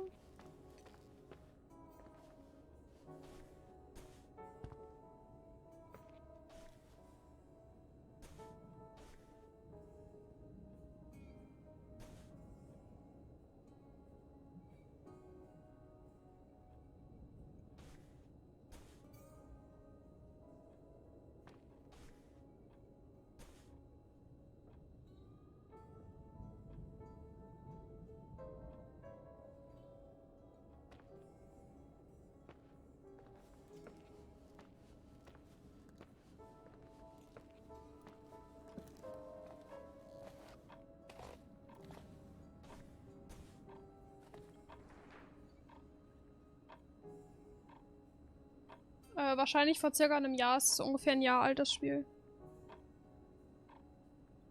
Warte, welchen von den Hinweisen kann ich denn nachgehen? Ich kann doch eigentlich nur in den Korridoren nach ihr suchen, oder?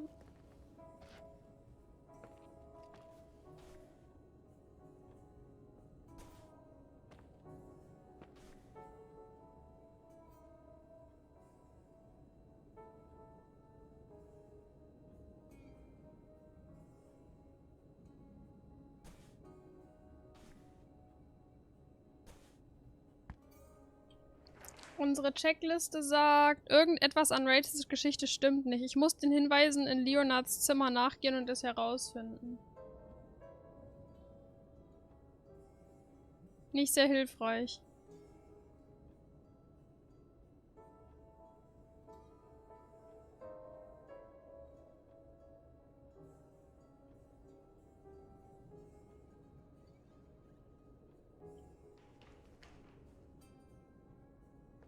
First Floor, Korridor.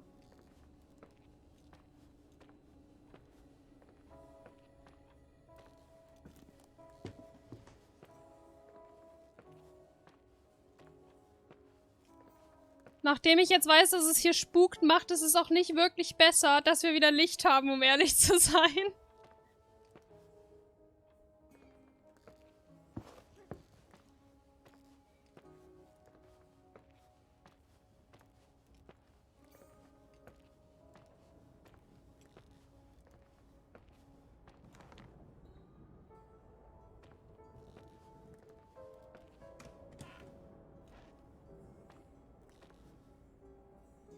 What the fuck, was ist das?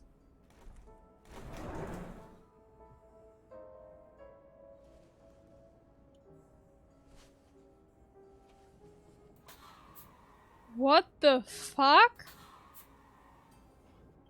Was zum Teufel ist das?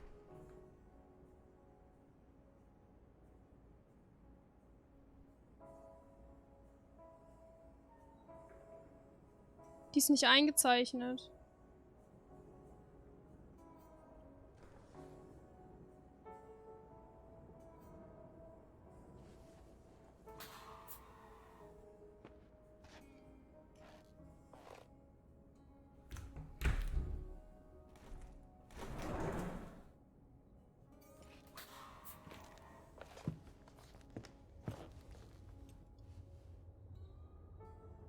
Das ist creepy.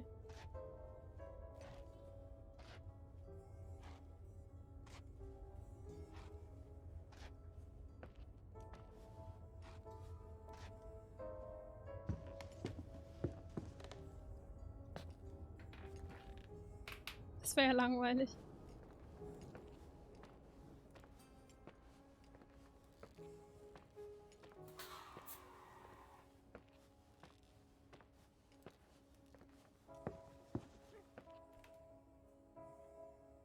Habt ihr das gerade gehört?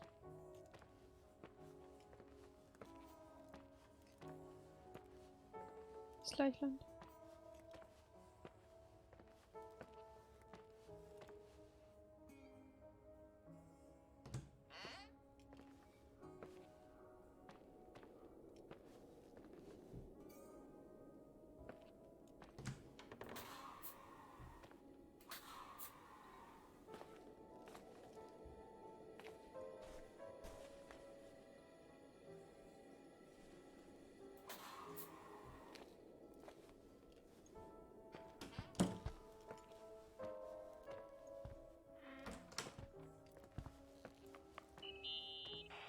I imagine you're locked up in a room full of moose head mounts and a fat secretary who brings you reports about cats stuck on trees.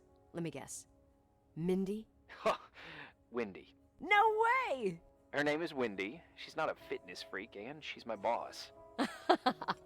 Oh, God. If Worüber anything, reden die I'm the jetzt? secretary.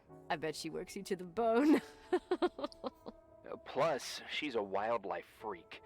Mine's the only head that could end up hanging on the So wall. einfach I durchgeht, realized eine just now- Gänsehaut. I don't know what you look like. Well, I'd say pretty much a local Keine guy. Ahnung, wie sie jetzt auf Wait, dieses Thema don't kam. say anything. I want to think about it, and then I'll come up with an identikit. I thought I was the one that got bored. You do one too, then, and then we'll compare. Okay. But if Wendy finds out...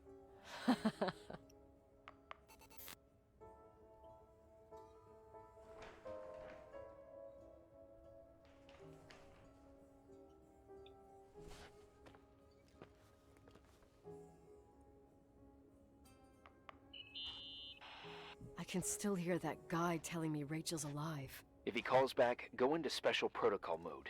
Which is? Trying to sell him a vacuum cleaner. Why did I even ask?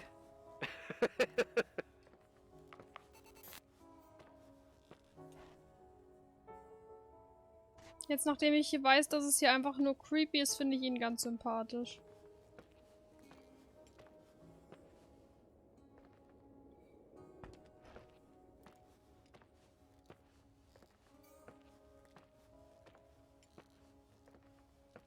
Ja, das stimmt. Ein Hahn herbeigezogen.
Da müssen wir doch 100 Pro rein, oder?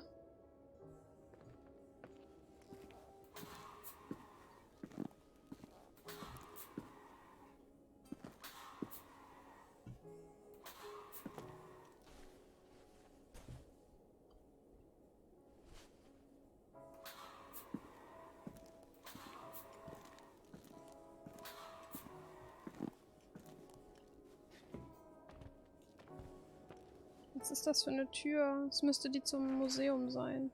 Ja.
Ich glaube, ich habe mich mittlerweile verlaufen.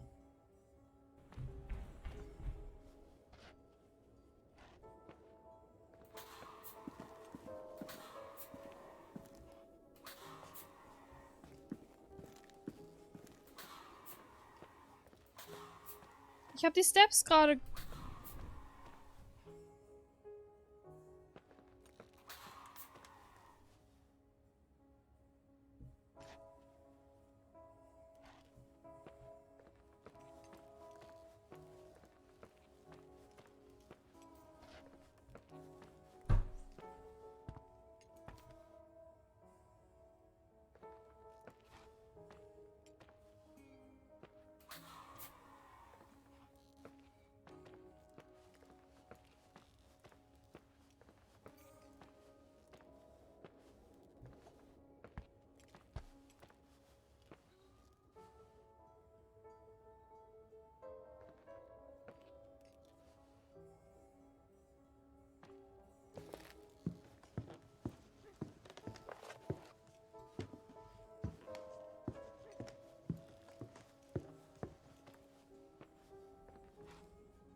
Mann, Spiel, erschreck mich doch einfach und löst die Sache auf.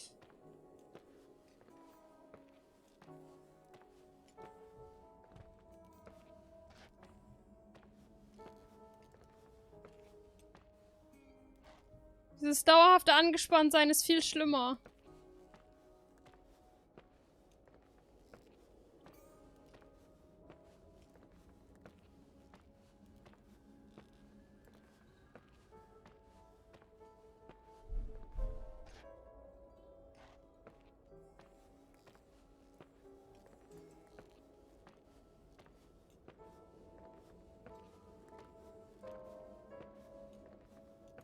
Nee, es ist nichts passiert, weil ich aber auch nicht so ganz weiß, was...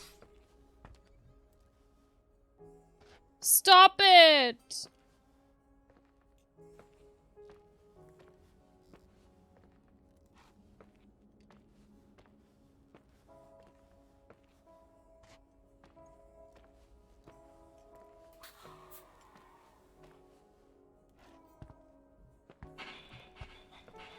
Ach, leck mich doch, Spiel.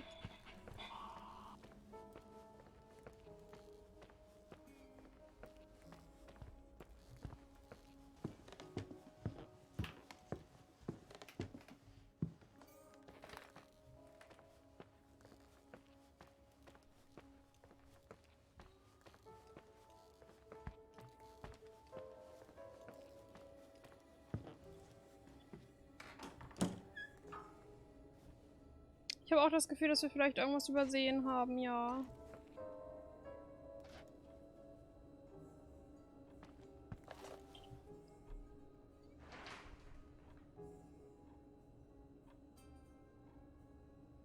Ich muss den Hinweisen in Leonards Zimmer nachgehen.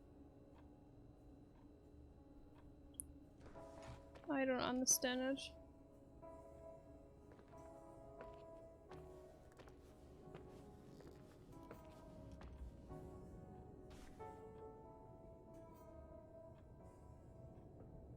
Oh.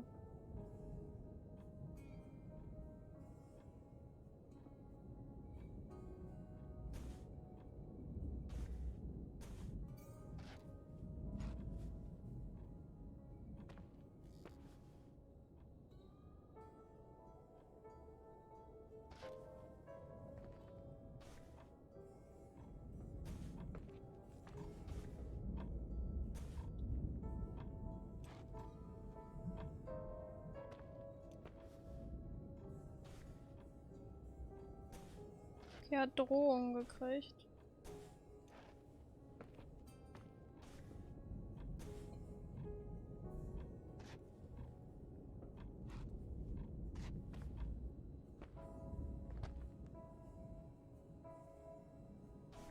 Die habe ich mir schon alle 1000-mal angeguckt.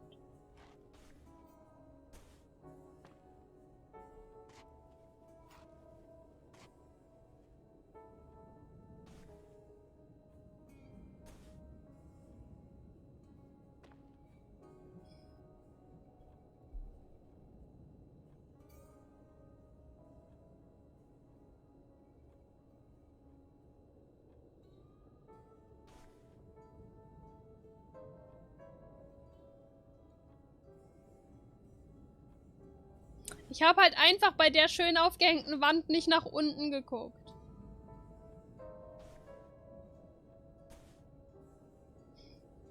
So ein Scheiß.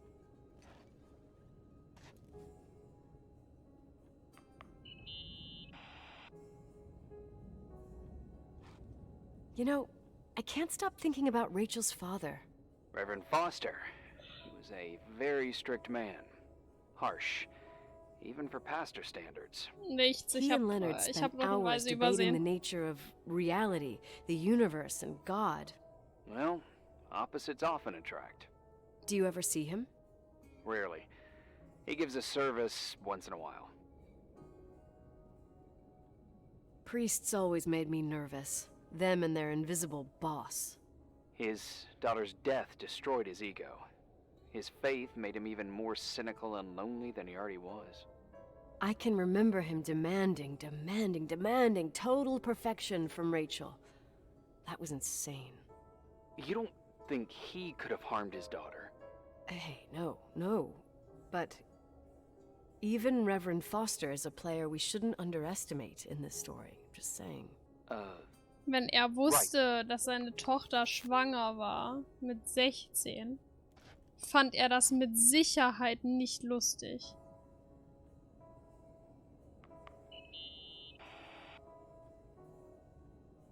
Remember the lipstick I found downstairs? Yep, you made a big deal about it. It doesn't smell. Should it? After they've been open for a while, lipsticks smell really bad. Maybe there's been other women. I mean... Ich hoffe auch nicht, aber...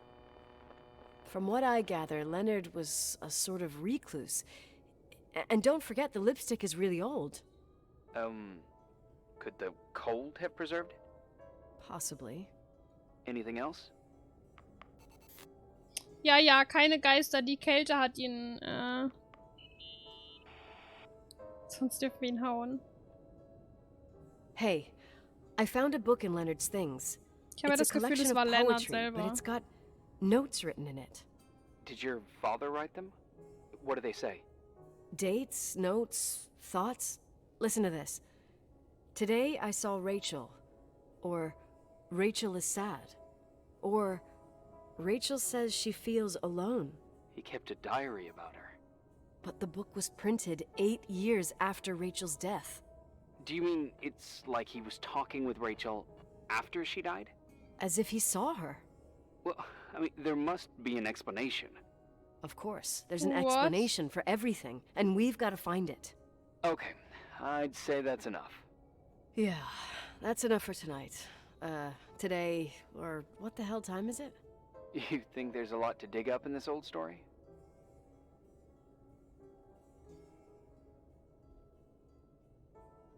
You'll have to get out of this phone thing and drag me into town.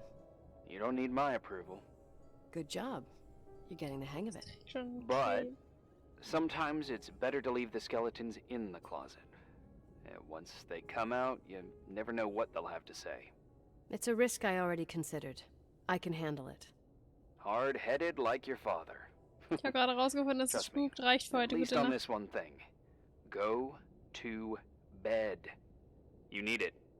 Agent Crawford, this bit of advice. I'll follow it to the T. Sie geht da jetzt nicht echt schlafen, oder?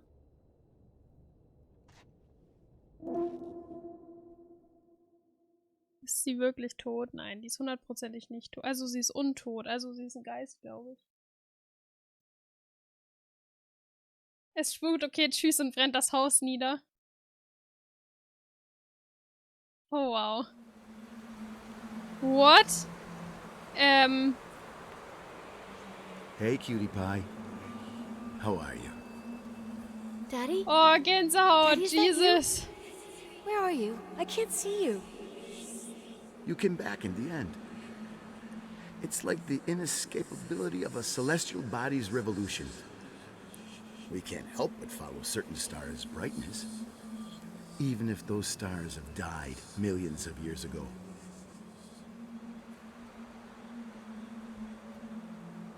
Daddy, I missed you so much. Their light is alive, and it reaches us. And those stars are alive and dead at the same time.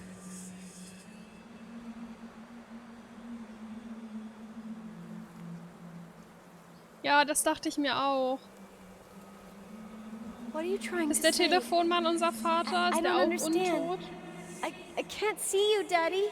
Listen, sweet pea. My Sweet sweetheart. Pea. Listen to my voice. It's important. I can't see you. Where are you? Where are you? You know how much I love you. I know, Daddy. I've always known it. I love you too. Say it again, please. I love you. I love you. I love you. I love you. Rachel. Rachel. Rachel. Rachel. Rachel. Rachel. Rachel. Rachel. Wait, what?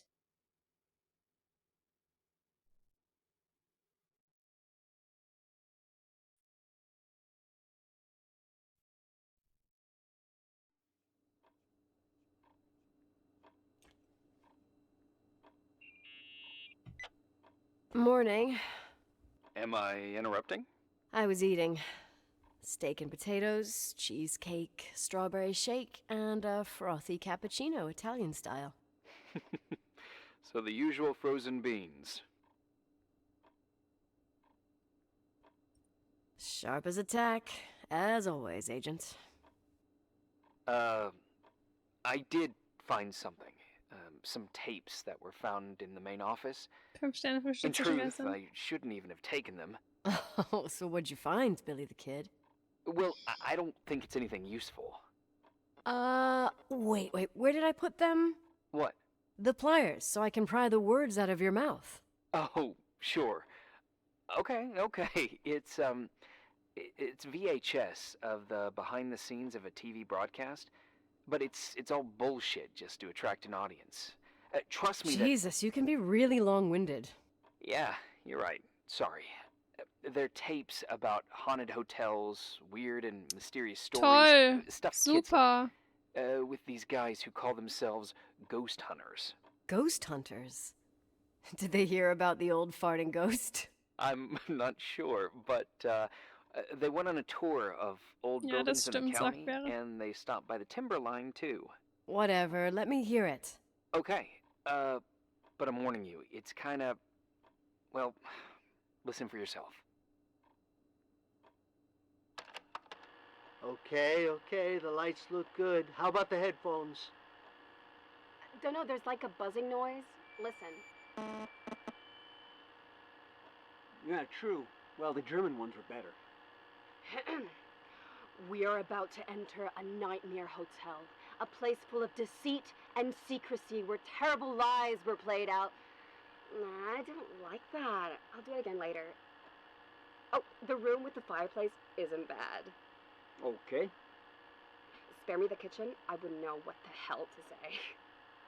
Fireplace okay, kitchen no. Stan, where'd you leave all the gear? Room 1. I stuck a piece of tape on the door. I didn't get that. What room? I got a buzz in the headset. Damn microphones. 117. Danny, what's that stuff in camera? It's giving off a glare and burns out the frame. I told you no tricks. What tricks? I didn't use anything. Stop fucking around, Danny. I told you I didn't rig anything. I saw it too. It's a mirror, isn't it? Huh? It looked like the reflection on a mirror. What'd you smoke this morning? What the fuck are you two up to? Cut the crap. You're freaking me out. Holy shit, there it is! There it is! Where? I saw it. It's just up there. It's like a light, like a door that opens. I swear, Damn it! Stop touching me or you'll give me a heart attack. What are you talking about? I'm like over here. Fuck, I felt someone touch me. Are you kidding? That's it? Yep, the tape's damaged. Too damn. Fummelgeist. I'd say fucking typical. How ladylike.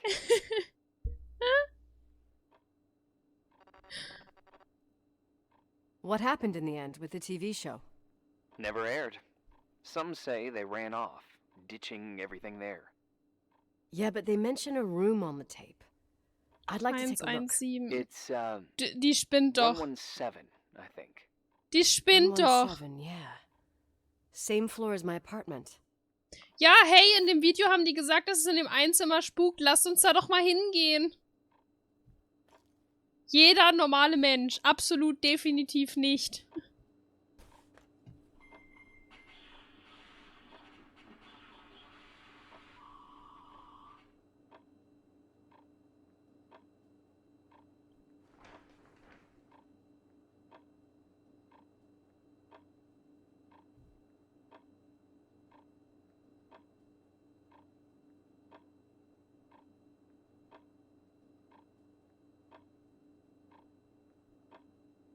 Ich glaube, das war das dunkle Zimmer, wo ich gerade eben schon mal drin war.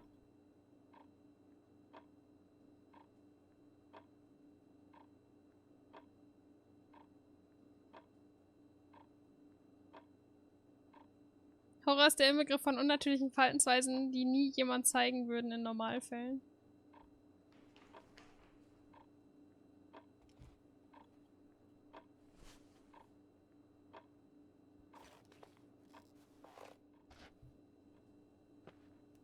Ich bin momentan halt komisch drauf. Wie gesagt, ich spiele sowas sonst gerne, aber momentan fühle ich Horror so nicht, weil ich einfach ein Riesenschisser bin. Ich meine, das bin ich immer, aber gerade fühle ich mich nicht so, als möchte ich das so gerne überwinden. Gerade möchte ich einfach ein Schisser sein und diese Spiele nicht spielen.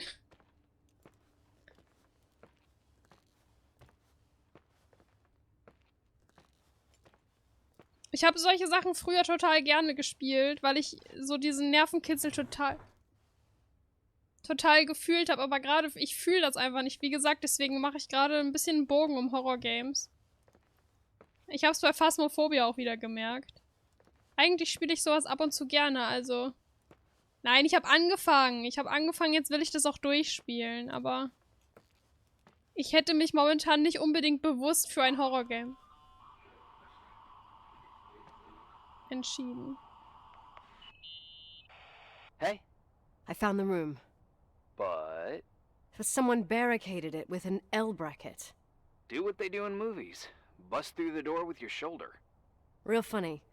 I need a screwdriver. I think I saw one around somewhere, but I don't remember where. Probably in the basement. Seems to me I've seen one in the garage. Or was it the generator room? I'll let you know. Ich weiß, wo der war. Ich wollte ihn damals schon mitnehmen, aber ich durfte nicht.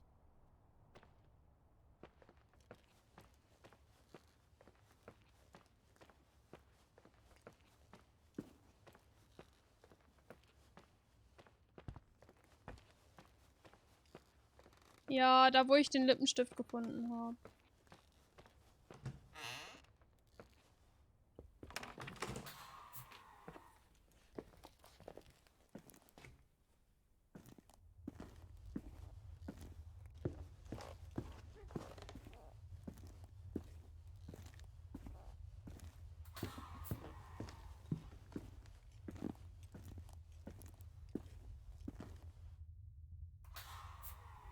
Oh mein Gott, habe ich mich gerade erschrocken. Lag die da vorhin auch schon?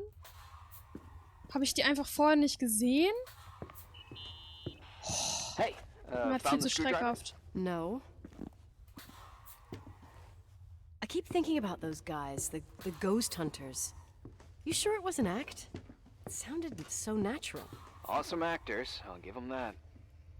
I can't stand the idea that my family problems might end up on cable or some tourist guide. Fortunately, it seems that won't happen. They hightailed it out of there. God only knows why. Don't tell me you believe in ghosts or some bullshit Alle like woanders that. hingestellt. Es war ja vorhin auch I'm not dunkel. superstitious, but if someone believes that a black cat is bad luck, then you also have to believe that something else is good luck. Ah, an sowas glaube ich nicht. What are you talking Ich habe about? eine schwarze Katze. Prayer, Ich meine, ich habe for auch nicht example. viel Glück, aber...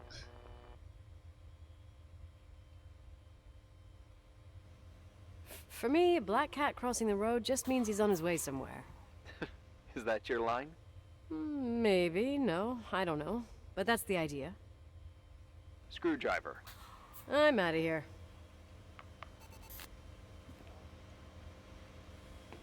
Willst du mich veräppeln? Als wenn ich jetzt auf der Seite nicht mehr durchkomme. Ach, you kidding me.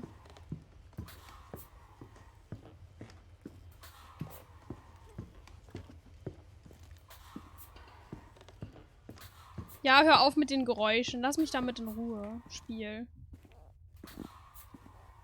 Ich habe auch ohne die Geräusche schon genug Angst. Nervig ist der Typ ja schon.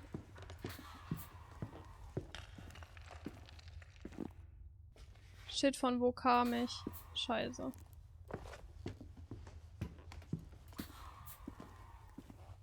Ja, war richtig.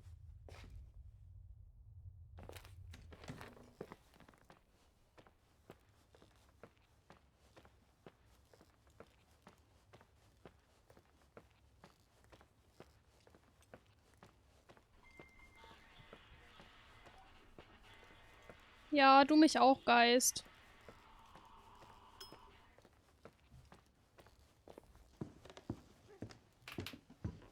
Ja, ja, das Flackern ist noch da.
Nein, ich finde das gar nicht beruhigend. Besonders, weil man mit einem Schraubenzieher mit Sicherheit nichts gegen Geister tun kann. Ich ignoriere auch einfach gekonnt alle Geräusche. Ich rede da jetzt einfach drüber. Und sprinte einfach dahin, wo ich hin will, mit meiner ultra starken Gänsehaut, die ich das ganze Game über schon habe.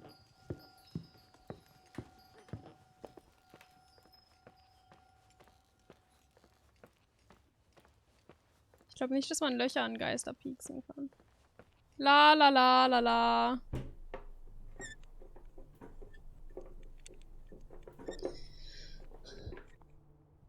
Oh, ich will da nicht rein. Die wohnt doch da, oder?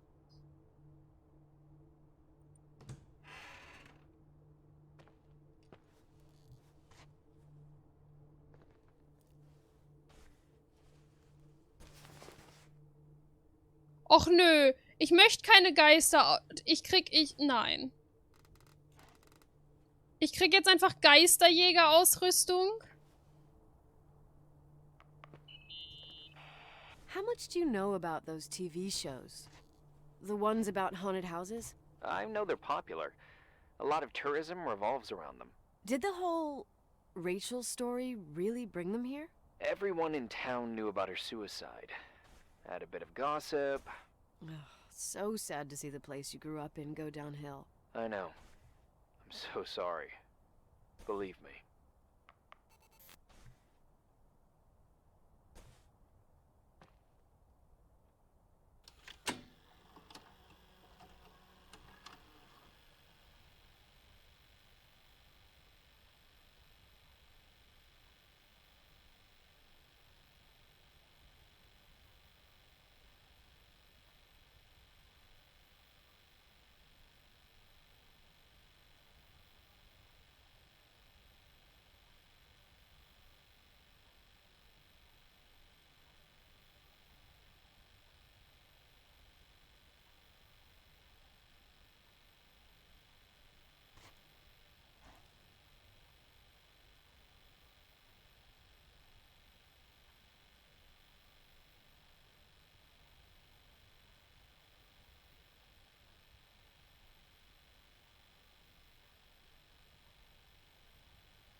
Die F haben wir auch echt ordentlich in den Spiel.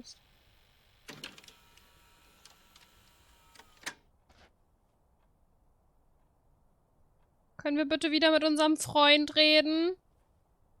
Hallo? Bitte?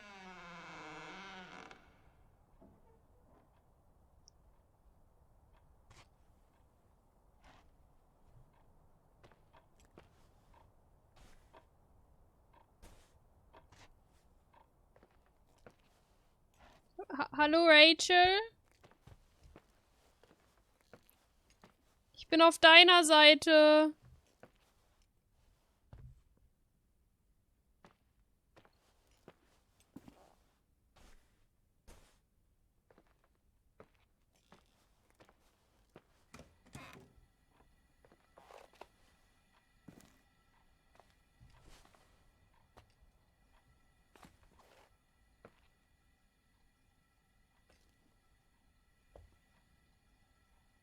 Hä? Ein Rasierer.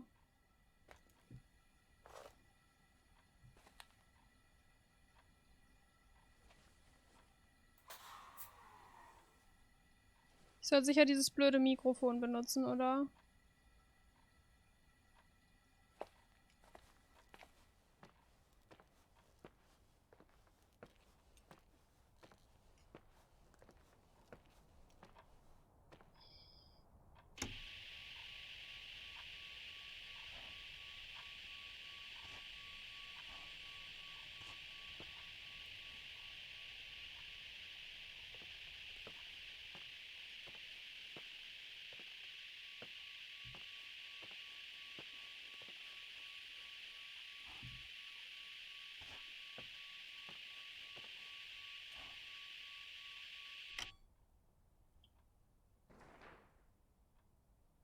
Muss ich vielleicht einfach aus dem Zimmer rausgehen? Weil wir haben auch nichts mehr auf der Checkliste.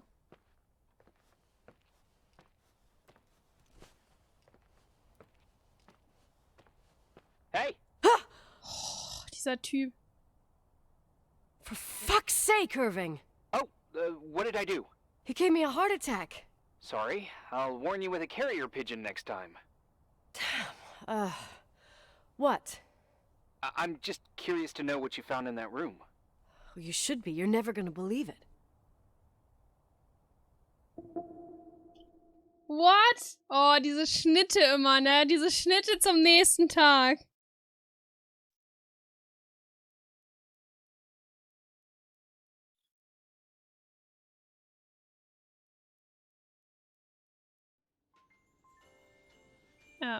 Wait, what?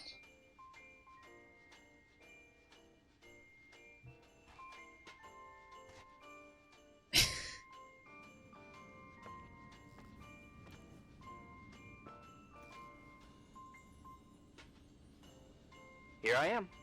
You still there? Where else should I be? Home? I wouldn't miss Nicole's amazing adventures in the remote mountains for anything. Irving, Hast du die Geschenke? don't tell me you're staying on just for me. Go. I promise Nein, not to nein, get into nein, any nein. trouble Ich for the finde rest nicht, of the dass er night. gehen soll. I already told you. I'm sticking around till you get closure. Bis du damit abgeschlossen hast? You always do that? Do what? Worry about every muss. desperate stranger that knocks on your door. You're no stranger.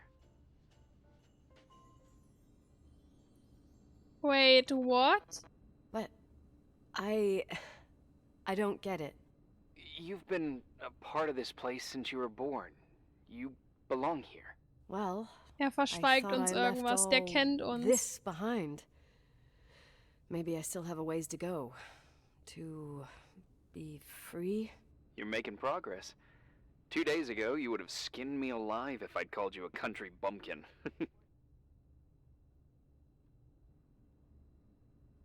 What tells you I'm not sharpening my knives this very minute? It's good we're just talking on the phone, then. Listen, is this contraption really a phone? It feels like a walkie-talkie / defibrillator. It's a real phone, and trust me, in a few years, everybody Ja, will have glaube one. ich auch, sagt You er. think? It's easier for me to believe in ghosts than to imagine people being hounded by a phone when they're out and about. I'm grateful for it. I wouldn't have met you without it.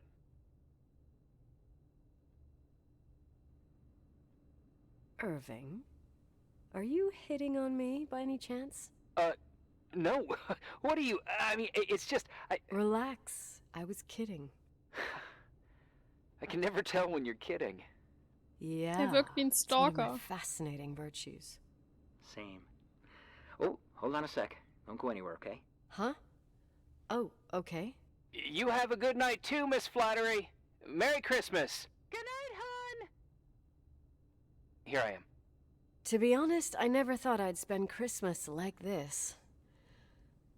Sorry, I was going off on another flashback about the life of Nicole Wilson. Christmas Eve is the right time to reminisce. Yeah, Yeah, I get it too. yeah. That's what there was, in the end. There was like a strange kind of warmth. Then it all ended. Christmas of '80. Me and my mom were Seinen at my aunt's Schraubenzieher house in holen. Billings, and Leonard was here on his own. While I was pretending that I liked my aunt's sweater, he and she were... Nicole. They... Hey. And a year later, she killed herself. And what she was carrying, too. Don't be like that. There you have it. These are my memories, and, that sound. Was it on your end? No. What are you talking about? Like a clinking. No. Oh, I no. didn't hear anything. Wait there. I definitely heard something. Okay. Wie kann man so todesmutig sein?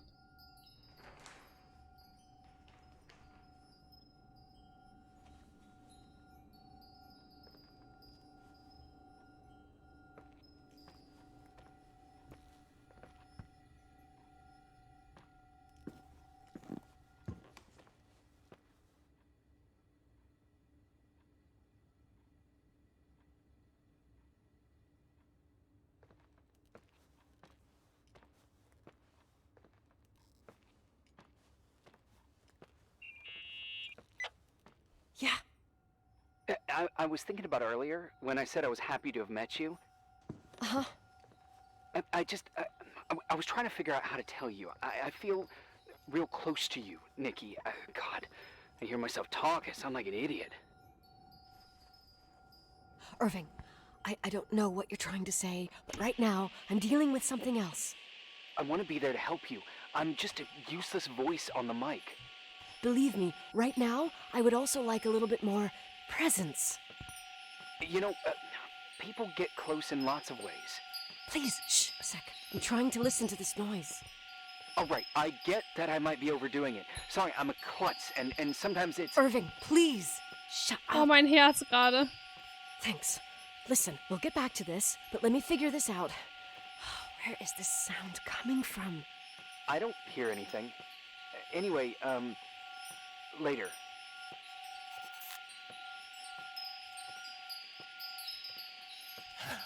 Oh mein Gott!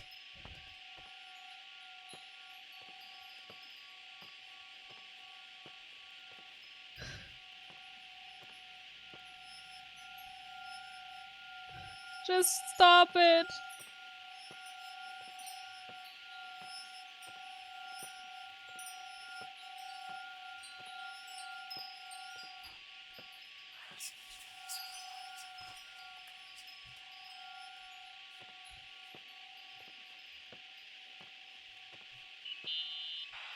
Irving, you hear me? Oh, for fuck's sake. Ich will nicht mehr. Hey, sorry I didn't answer. I was, busy. Oh, no problem. It's fine. What'd you want to tell me? It's this microphone. Sometimes it captures sounds, What sounds? whispers. It could be a draft in the crawl spaces. Hotel's full of them. Yeah, sure. Sorry. I didn't mean to worry you. Heads up, and if you sense trouble, just let me know.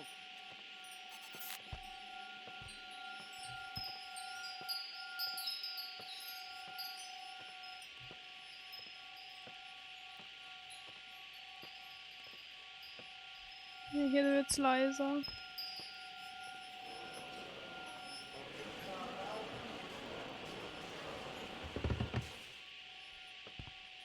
Hä?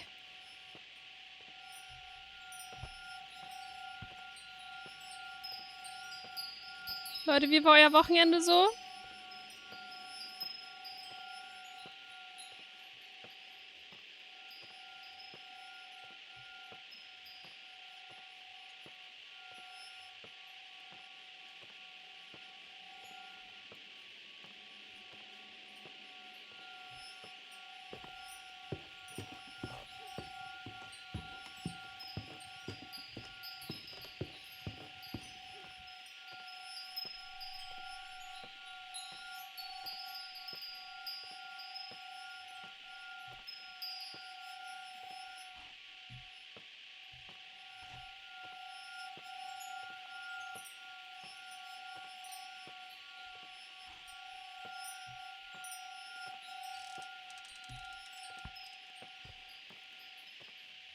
Hä, ich check nicht, wo wir hin müssen.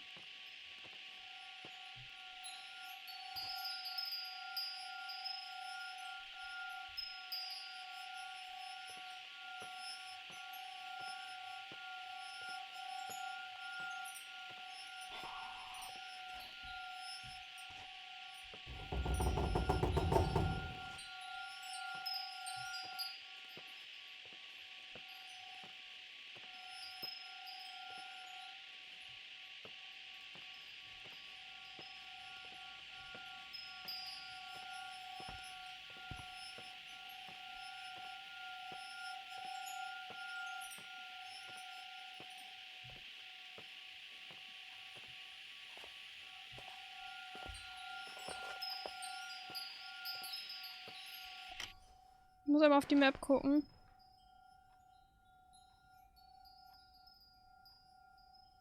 Wir müssen das Klirren ausfindig machen. Okay, Leute, ich brauche einmal eure Hilfe. Ich bin irgendwie zu blöd dafür gerade.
Hä?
In die Richtung, wo ich jetzt gucke, ist es am lautesten.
Ja, ja, ich achte die ganze Zeit auf die Leiste, Potti.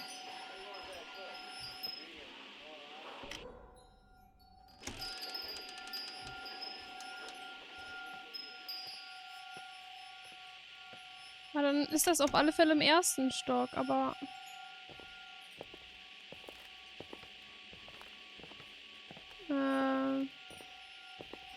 Wartet mal kurz, ich will mich mal auf die andere Seite setzen, damit ihr die Leiste auch seht. Vielleicht könnt ihr mir helfen, weil irgendwie bin ich gerade lost.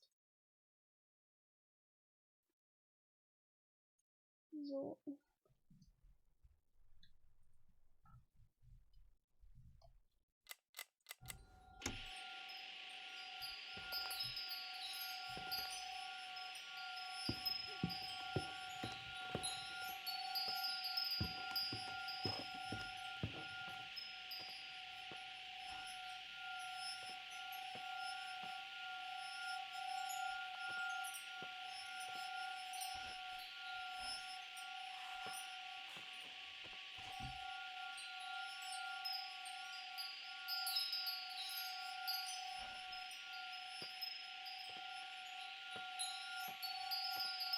Ja, ich glaube, ich brauche einen Hint, weil es ist hier am lautesten, aber hier ist nichts. Du bist aber richtig, aber...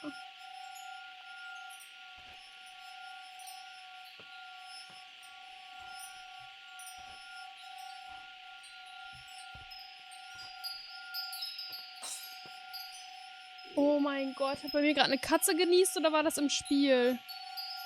Oh, habe ich mich erschrocken, mein Herz, ey.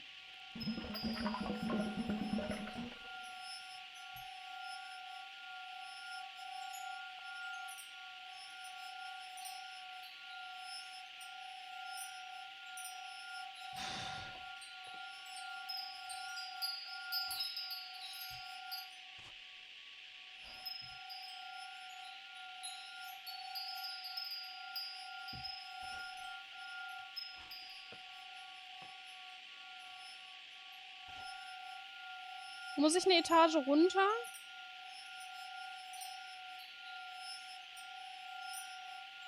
Alter, mein Herz.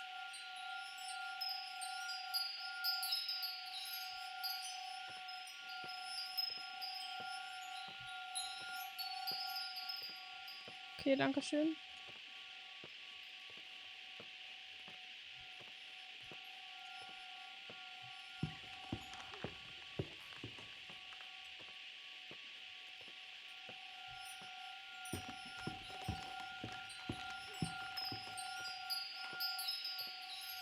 Ja, ich sehe es.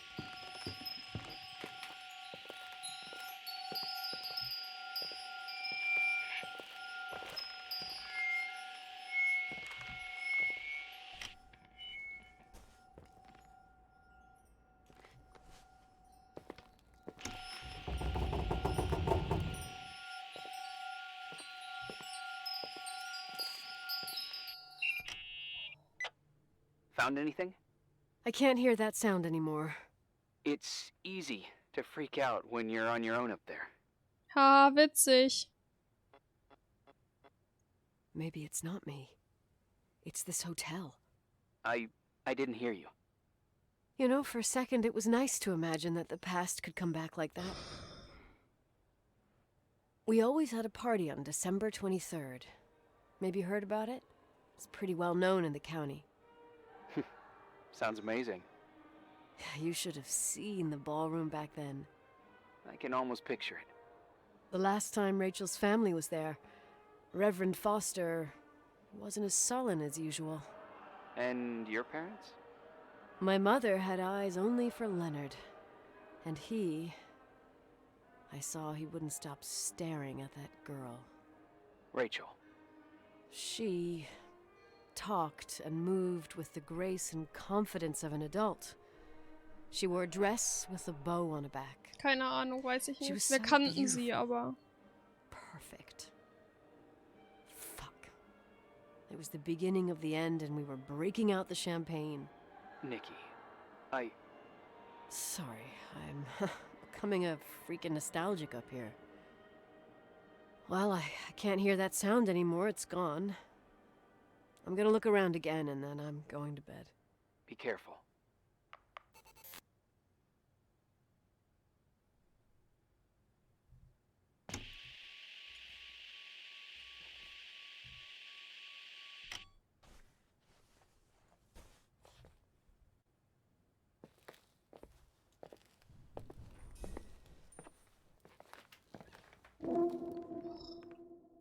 habe schon die ganze Zeit gebetet, dass der nächste Tag jetzt anfängt.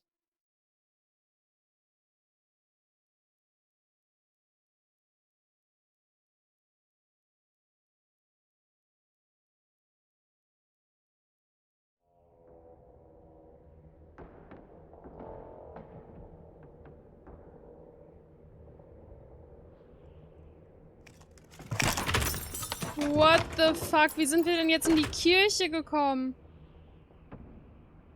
Hä?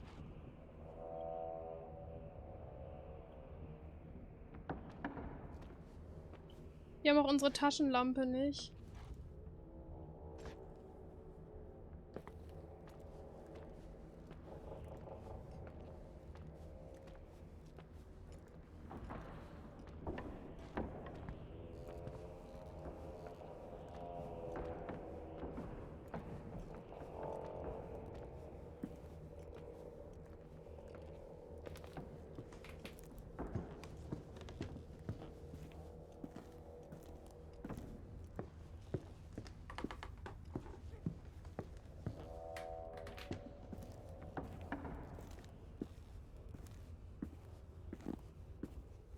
Oder halt wir träumen oder so, aber I don't know.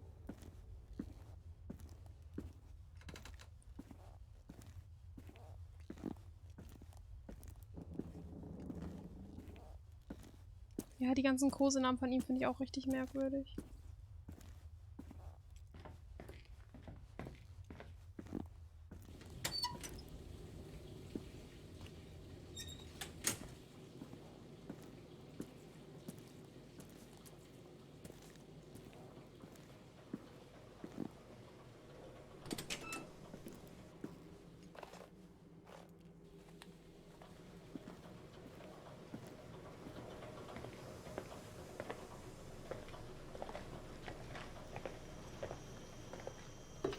Was müssen wir denn? Wir haben auch keine Map.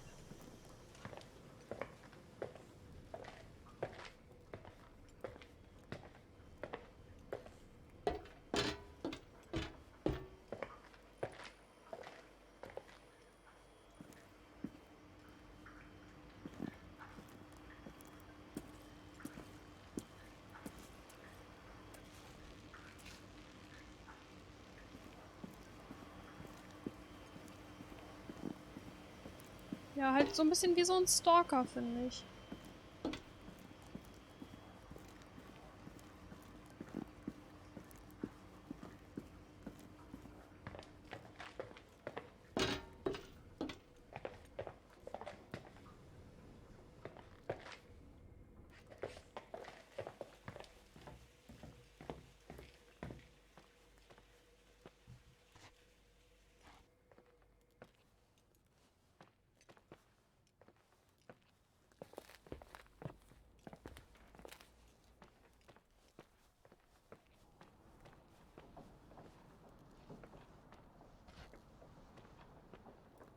Aber das Bild flackert bei mir gerade nicht mehr.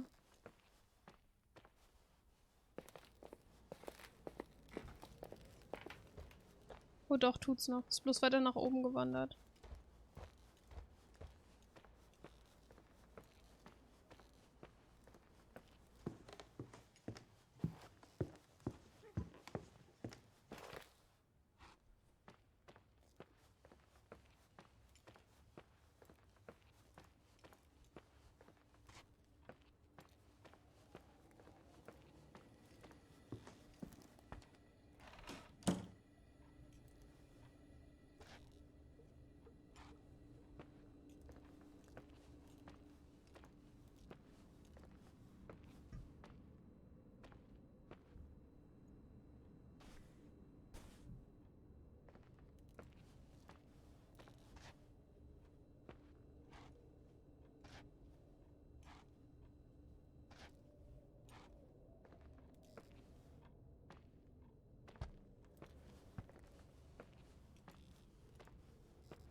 Wieso war unser Inventar nicht bei uns? Irving? Merry Christmas, Nikki! Ho, ho, ho! It's a little late for holiday greetings, but I expected that. What? Well, I thought you were calling to... Hey, is everything okay? Yes. I mean, I don't think so. No. What happened? I think I sleepwalked. Like in the old Laurel and Hardy movies? I'm Habe ich auch schon serious. überlegt, I sagt woke up Vero. in church, standing in front of the lectern. Wow. Does that happen a lot? No. One doesn't just become a sleepwalker from one day to the next. It used to happen when I lived here. One time in February, I ended up outside. But no parent leaves the doors unlocked if their kid sleepwalks. I never told anyone. Sleepwalking episodes are common in children. That's not the point. I forgot all about it. Then I come back here and it happens again. If I ended up in that church, maybe there's a reason. Sometimes following your instinct is the best thing. Als wenn ich I jetzt don't wieder in wanna die go back there Kirche now. gehe. But I'll think about it. Oh, Irving? Yeah? Merry Christmas. Merry Christmas, Nikki.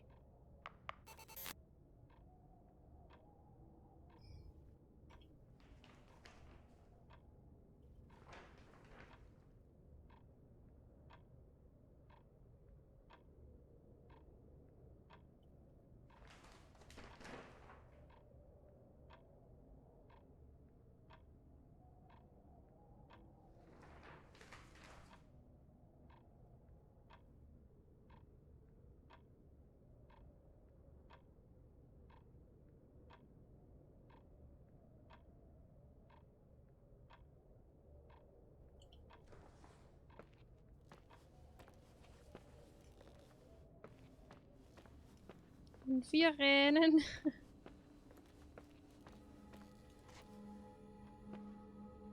You fucking kidding me, right?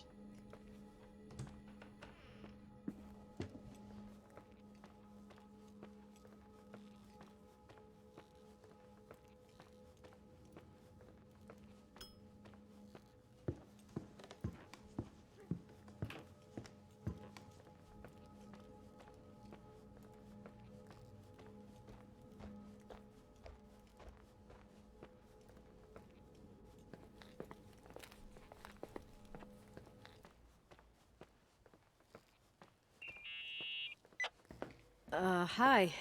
I was thinking, there really could be a repressed reason as to why you ended up there.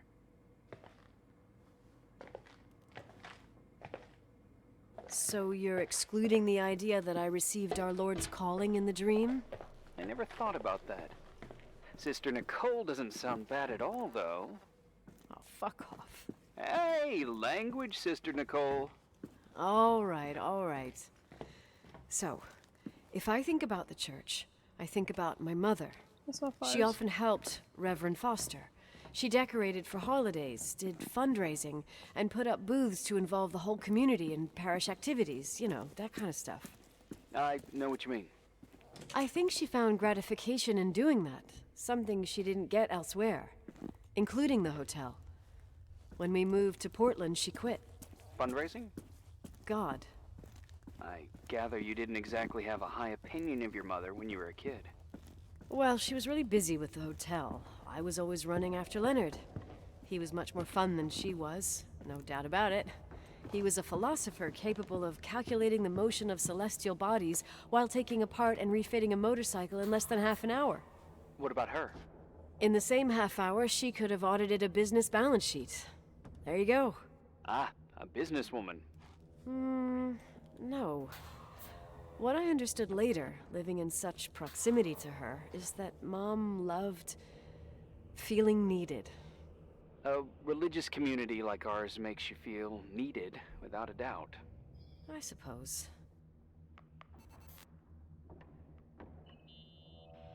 Nikki? When there was a party, my mother always bleibt got out jetzt the auch so bei usual den streamers Spitznamen, and ne? decorations and stuff.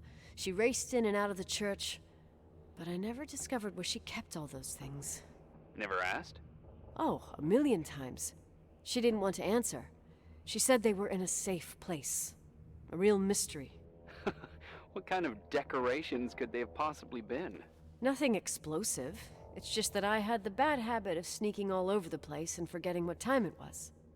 There was that huge lady, the assistant cook, Mrs. Bryce. She used to get so mad. A judicious girl. They promised to reveal the secret storeroom when I got older, but I must have forgotten. The mystery of the secret storeroom. Ooh, sounds good. The riddle! What are you talking about? Leonard was never good at keeping secrets. Nicknames, of course. But he taught me a riddle to get there. Can you remember it? Incredible. Yes. Oh, something like, down the stairs, watch your step, don't fall apart or it's your end, round a corner, turn around, there's your way in front of you. All that's closed can be open too if you see beyond its looks. But how can I remember it? How... it's... I... Wow. A total mystery. Want to play? Yes. I need to think about it. I have no idea what it means. I'll call you if anything comes to mind.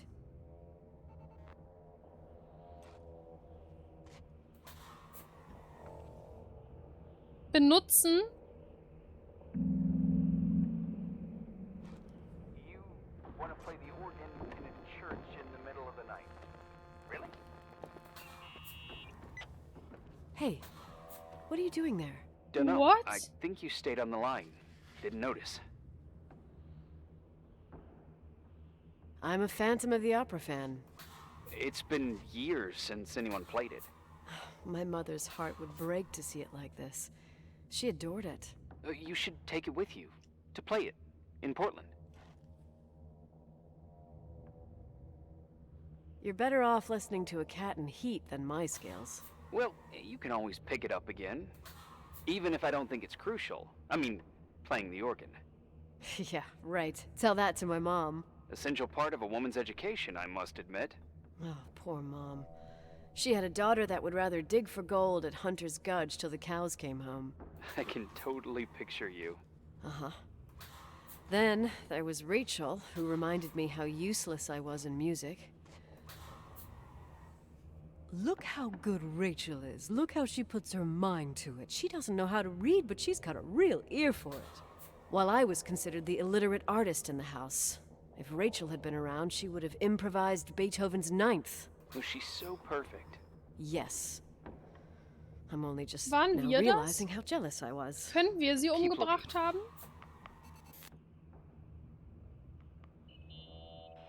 Someone broke into the church. Some fucking screwed up camper. Oh, your father left it open for mountain wanderers. Goddamn sons of... Ugh. I'll have to clean up this mess before Jenkins shows up. Yeah, keep an eye out. Normally, no one's around in this weather, but you never know. Ugh. Okay.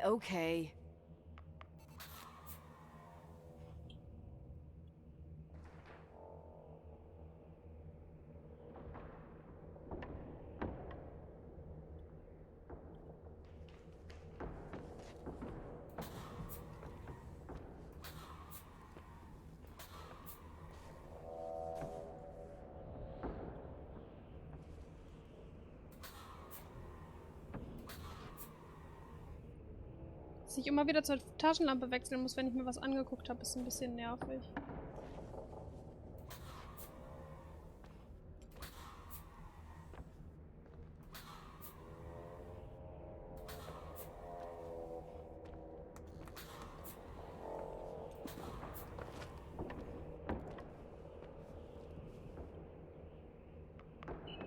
Sehr nervig. What'd you find? The paintings of the saints. I was convinced Leonard had gotten rid of them. Why? He liked saying that it was more likely to find God in a supernova than in a church. I don't see what he had in common with the Reverend Solomon Foster. They mostly talked for long stretches, in between chess moves up in the attic. United by pawns and bishops, but divided by the saints. Divided by everything else, I'd say.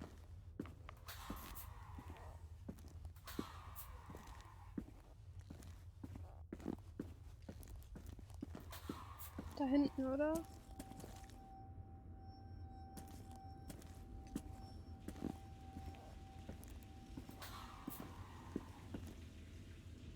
Hab's mir schon gedacht.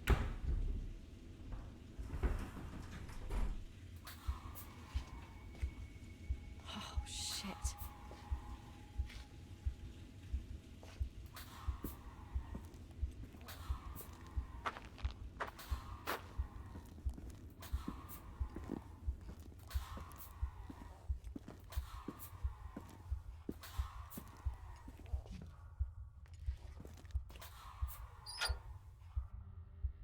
Errungenschaft freigeschaltet, jemand war hier.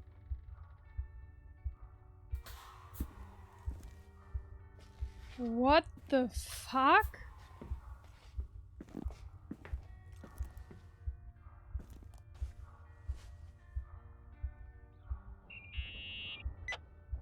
Oh, shit. So, found the mystery decorations? No, no. No decorations. Is everything okay? I found something. What? It's like someone built some kind of bedroom. Irving, you there? Of course, yeah. What bedroom? Tell me what you see. Okay. There's some windows. Drawn on the walls. Books. Sheet music. A pink bed. It's like a kid's room. No way.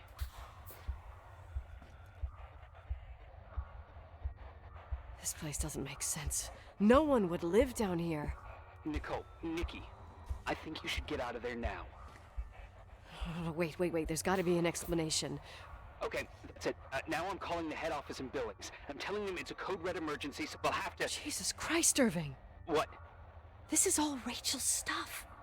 Understand? It's her room, a replica. Von ihm, true. You don't know that. You can't know what her room looked like. Everything here reminds me of her. Let me look around. I'm sure I'll find an explanation. But my other hand's on the red phone. Keep it there, but don't make the call. I need to figure out what's going on here. Doch, ruf die Notfallzentrale an. Did you get out of there? You know by any chance if Rachel wore a retainer? Maybe. There was an article saying they hadn't found it at the site of the suicide. I remember. She always made a horrible noise when she clipped it onto her palate with her tongue. What does Rachel's retainer have to do with anything? I found a box. It could be hers. Why should someone keep a 10-year-old retainer? Maybe they're not just keeping it. Maybe they're using it. The box is empty. No way. I can't... Let me go on.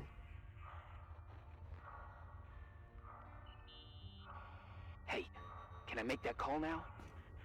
You hear this sound? Come on. Listen. Hear it now? What is it? It sounds like some kind of mechanism. I'm in front of an air vent. That could be connected to the top floor. Leonard had a grandfather clock up in the attic.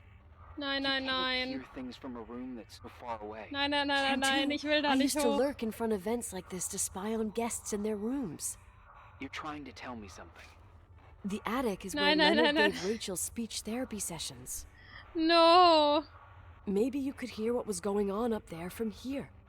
That doesn't help. Listen, I need to get into the attic. I need to figure out if a clock like that could still be working. Maybe there's someone who still takes care of it. Nicole, please. I'm hanging up. Call you later.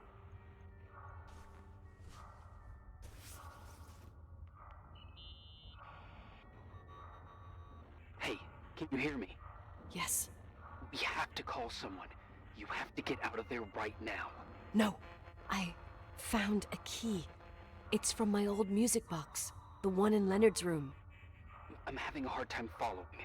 If everything in here is Rachel's, then why is my music box's key here? I don't know and I don't want to know. Tell you what I think? Someone could have been in your room. It doesn't matter. How can you be so calm? If someone was in there, he's not here now. I need to grab the chance to figure out what the hell is going on. Ja, aber or könnte went oben on. sein. Here.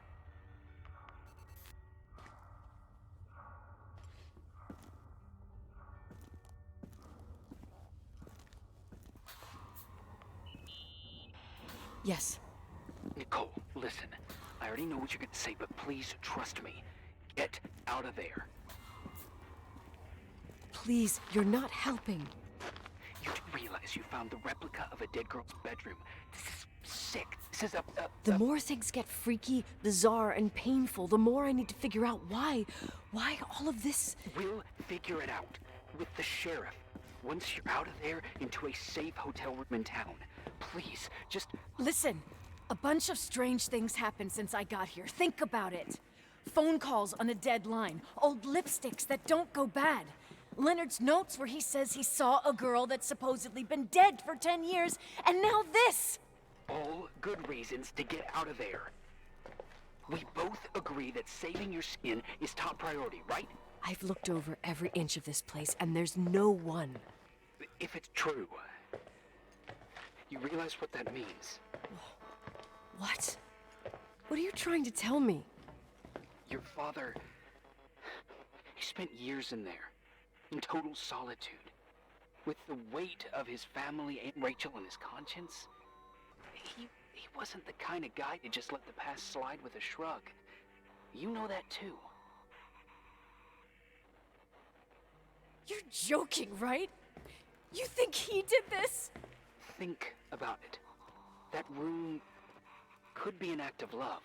Distorted, even morbid, but in his eyes... How dare you?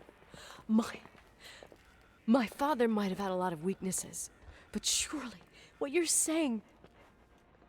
Leave out that he cheated on my mom. Leave out that he fell in love with a 16-year-old, but fucking hell, don't you dare even think that!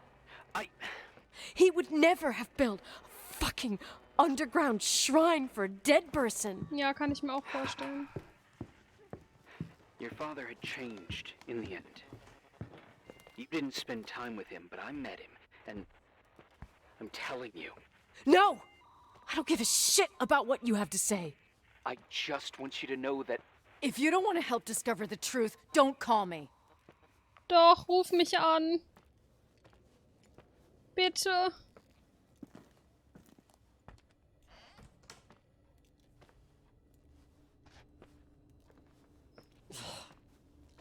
Asshole. How dare you? You don't know shit. You don't know Das ist gut. fuck. Ich glaube auch, dass du recht haben könntest, Sagbäre.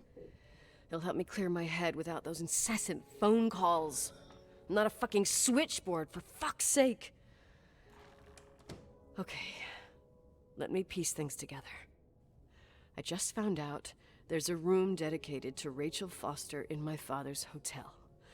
Maybe with items from her real room. Holy Jesus, that's freaky.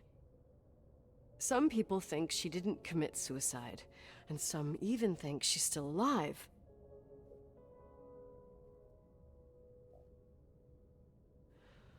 I have to think it through. What concrete clues did I find? First thing, the phone call. They said Rachel isn't dead.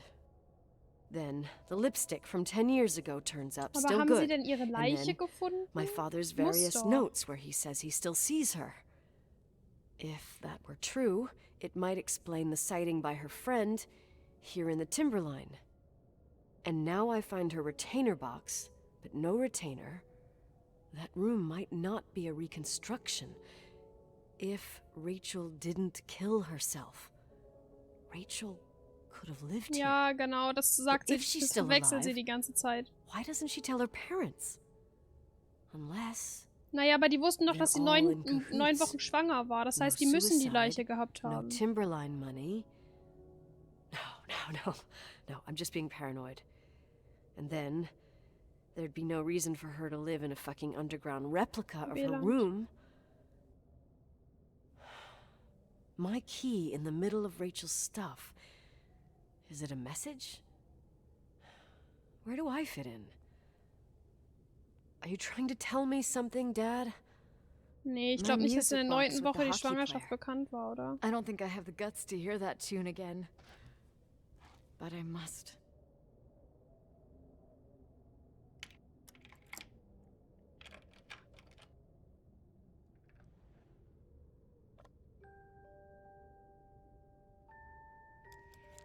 The 27th of December, 1983. The hockey finals at Missoula. Us against Cold Springs High. We won by sudden death after a 3-hour game, and I got the medal for the most number of face-offs won. According to the papers, that was the night Rachel killed herself. Coming home, Mom barely had the time to pull into the garage that I was already racing up to you, waving the medal in your face, Daddy. I was so happy. But you had other things on your mind, right? And you and Mom started fighting. Voices getting louder. That long silence when she comes down the stairs with the suitcases and Mrs. Bryce tries to stop her. Mom's car stays here, and we leave with my Uncle John's. I never found out what started that fight. Mom never wanted to talk about it. Are you trying to, Daddy?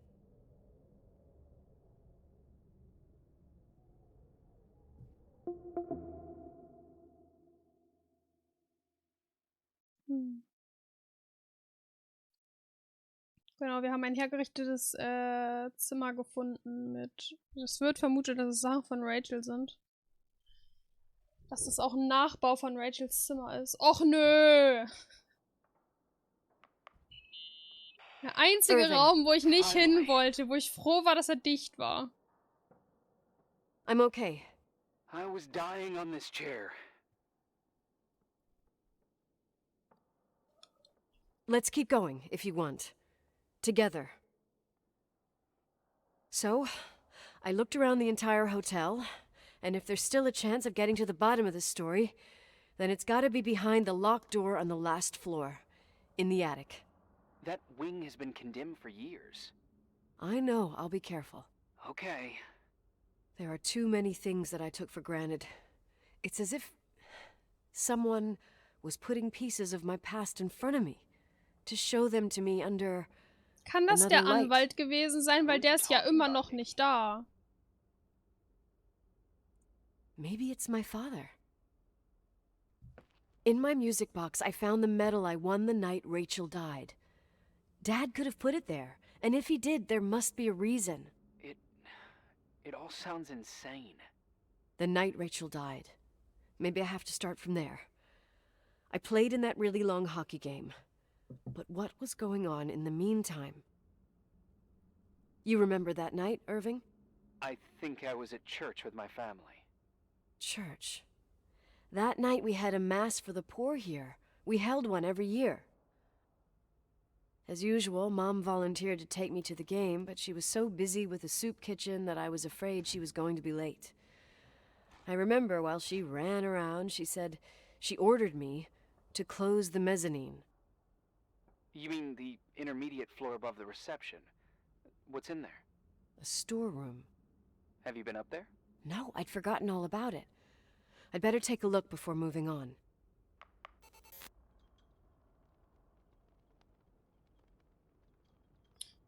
Wait, what?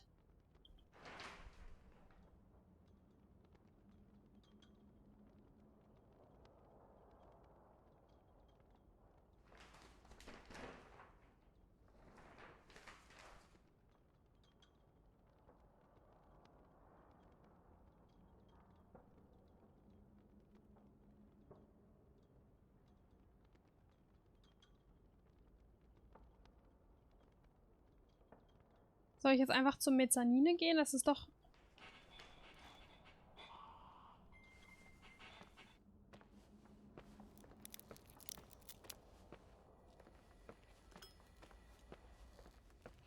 Ich renne einfach.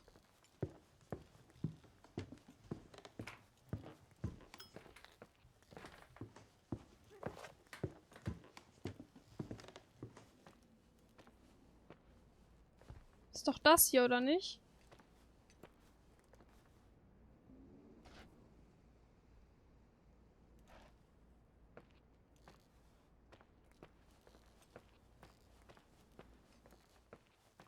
Die ganzen Geheimverstecke.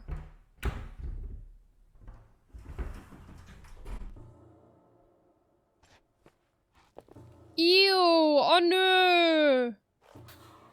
Don't. Don't do this to me. No.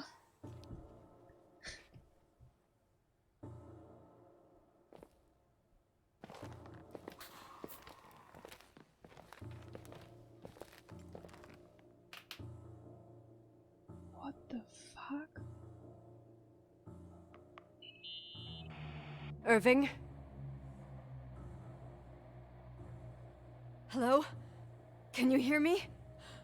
I'm on the mezzanine, and it's a nightmare. There are mannequins everywhere. They're set up like in a scene. There's one with a hockey stick. Wait, what the fuck? That's my stick!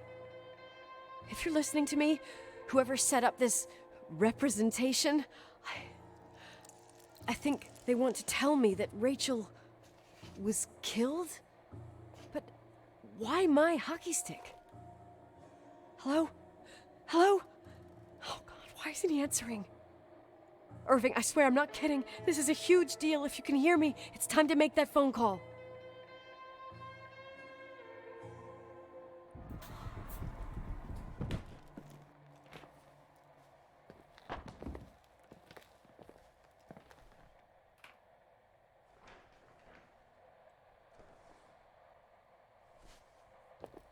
Hier ist irgendwas. Hier waren gerade Schritte oder so.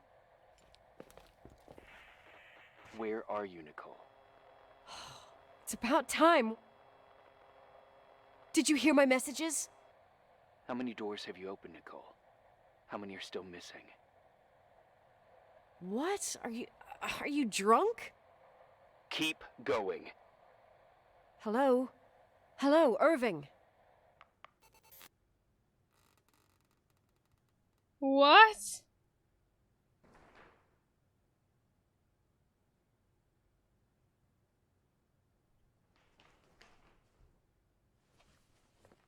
Er hat uns die ganzen Hinweise gelegt, oder?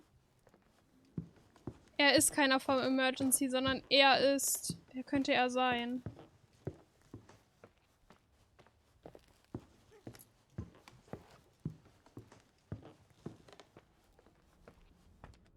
In welcher Richtung war die Tür?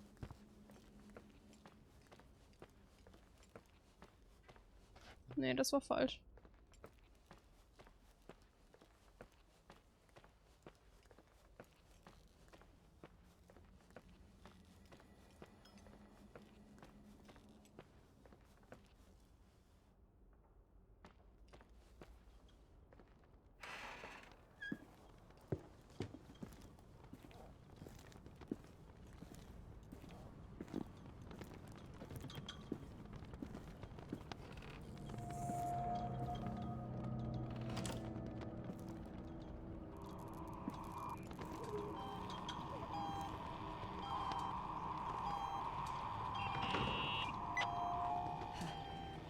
Hello? I imagine you found my room. What? What does all this mean? That's a question I've asked myself many times. What does all this mean, Irving? Cranky Christmas. How far do you want to push yourself? How much can you take? What? Every memory. Painstakingly gathered, every reconstructed piece, every little element retrieved from the dark. A photo, a hairband, a lipstick. It means remembering, Rachel. That's what all this means. I didn't choose this path. I had to do it. What did you do, Irving? These walls ooze with memories. The memories get into the walls. Under the floorboards, they Oh mein Gott. creep into the crawl spaces. You're not with FEMA. You... Jenkins... You never talked to him. Your boss, the phone call, all those weird events. You were behind all of them. Someone had to bring the last piece of the memory puzzle here. The most important one. You. Me? I... Your father wanted to keep you out of it. I convinced him that only you could resolve the equation, as he called it. don't understand. How could you? Over the last few days, you got a little taste of what it means to dig around in the past, hunting for memories that scratch away behind every wall in the night. We did it for years, day after day after day. All lies. I have nothing against lies. I grew up around lies. But now it's time for the truth to come out. Finally. Who are you, really? I want to tell you a story. There was an invisible boy. Like everyone, he just wanted to run on the grass, ride a bike, swim in the lake in summer. But his father... oh, his father had other plans for his soul. Ich glaube, wir erfahren das gleich noch. In his dark world made of silence and prayer, there shone only one star. His wonderful sister. Hat er seine A Schwester und heavenly er ist der Bruder creature von that ihm. spent hours telling him fairy tales in secret.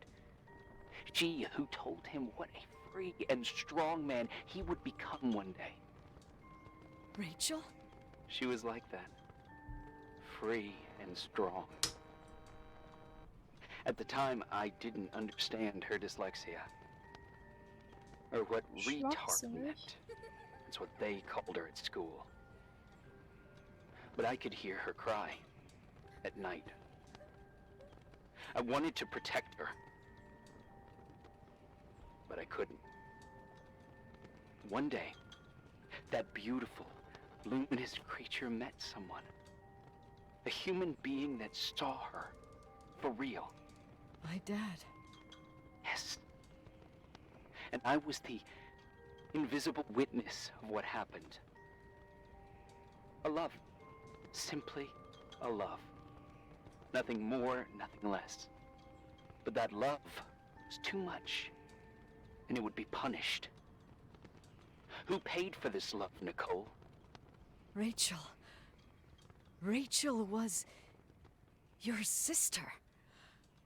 Now I remember you. You were too caught up with your hatred for Rachel to notice the innocent little kid that sometimes tagged along.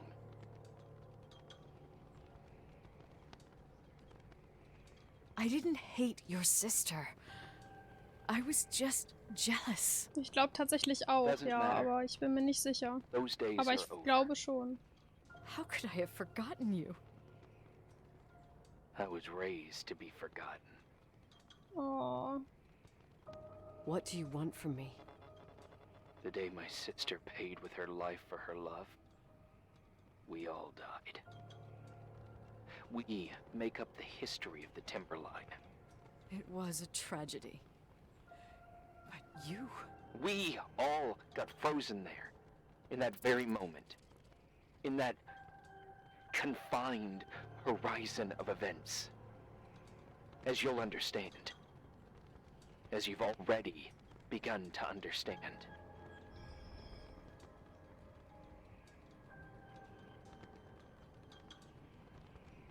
For the first time in years, I depended on someone. And this is the result. Ist You ja auch alles have besser. to keep going to get to where I wasn't able to go. You will be the new witness. You What? owe Aber it was to haben wir us, denn damit zu tun? and you owe it to her.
gucken uns gleich den Projektor an.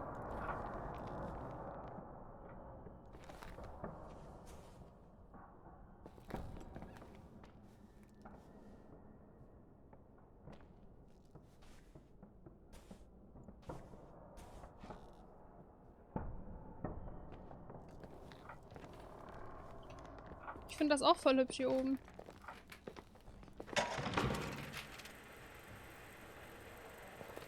A few years have passed since I last used this old tape recorder.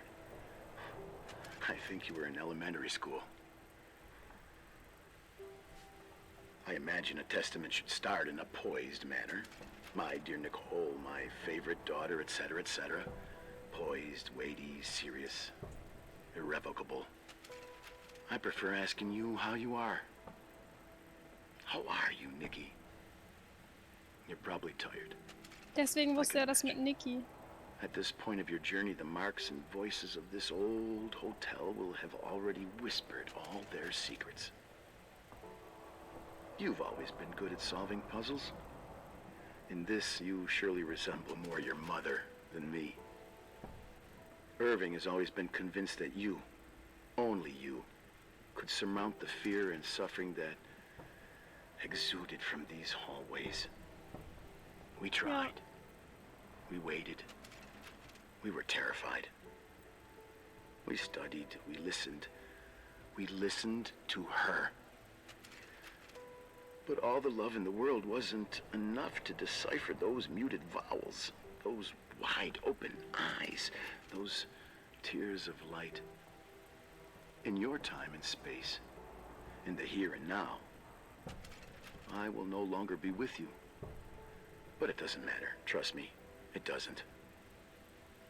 Hat er uns dann echt Schlafmittel in die Bohnen getan? Wegen dem Schlafwandel und sowas? And remains. It is in the wood you stand on, in the walls that keep up this hotel, Who are you in the talking air about? we breathe. And sometimes it hates. It hates those who didn't allow it, those who cast it aside with indifference, and those who can't recognize it. Ja, deswegen. Stars still emanate their light, even after collapsing, right? There's a lot of light here. There's light in death. I want to free myself of all this darkness. I Das ist can voll no das longer süße see Bild. the stars. I'm tired of surviving in this limbo. So, how are you, Nikki? I'm good. I will be good.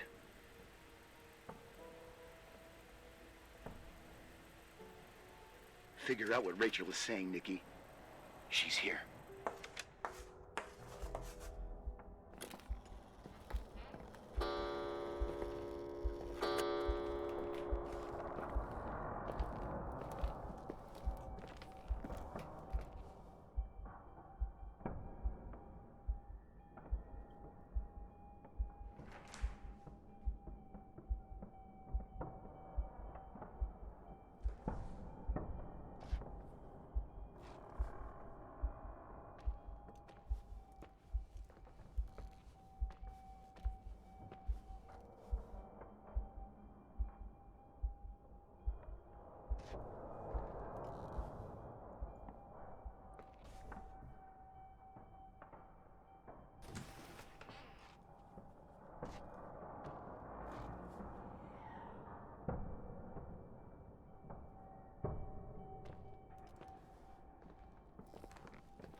Ich muss jetzt zum Auto runter. Ich möchte mich nicht mehr bewegen.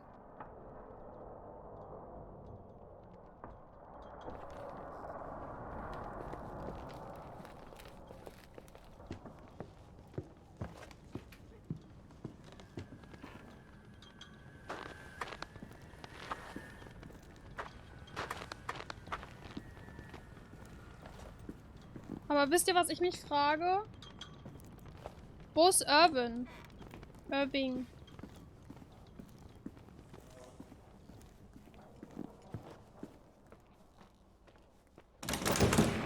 Gott, ich renne. Ich renne. Ist mir alles egal. Ich renne einfach zum Auto. Ist mir sowas von egal. Hello. Leonard was a very special man. His soul was big enough to love both you and Rachel. I knew my father's soul better than anyone. You were just a jealous kid. Don't you dare try to make me feel guilty. You don't... I just want you to get to the truth. So why didn't you tell me about the truth? Tell who?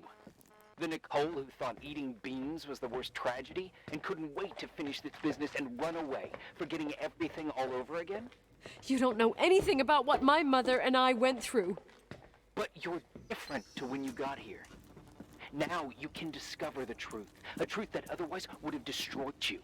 I didn't lie to you. I protected you.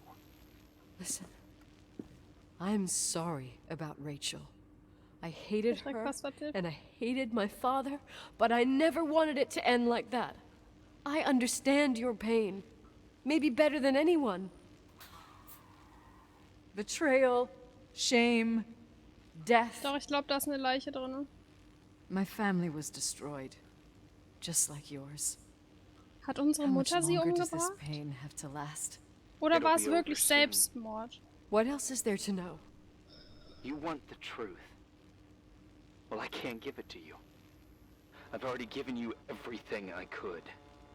Now you have to tie the pieces together. What does that mean? Your father always said we are the sum of the people we take with us, and you abandoned these people. Here, in this place. Enough riddles, Irving. I'm tired. Me, too. You're the only one who can give a finale to this story. It's time you open the last door.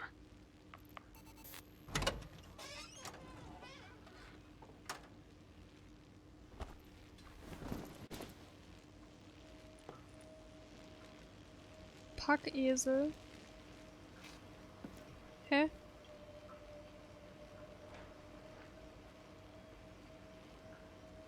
Wasch sie. Hä?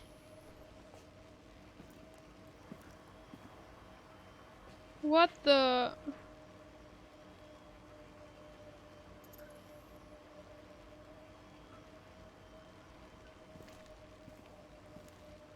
Packesel war eine Errungenschaft, die ich gerade gekriegt habe.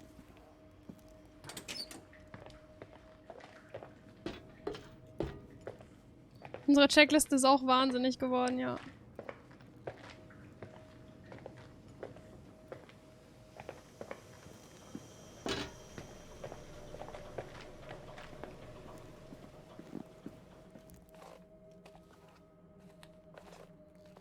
Ja, welche Waschmaschine denn?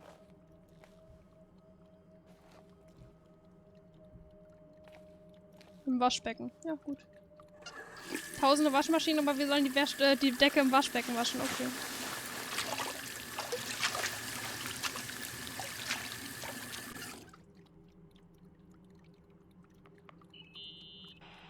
Oh God. How could I have forgotten?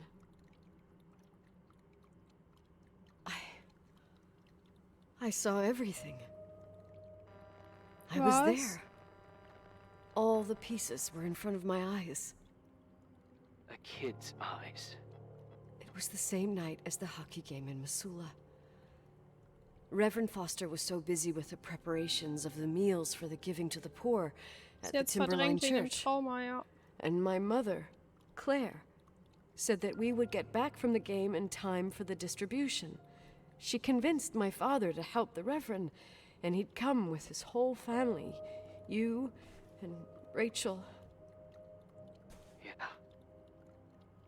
I remember it like it was yesterday. I couldn't find my stick. I panicked and I went down to the garage. Claire was there, red in the face. Her look. Her look? It was just a fleeting feeling. That's why I erased it from my memory. I had to erase it, understand?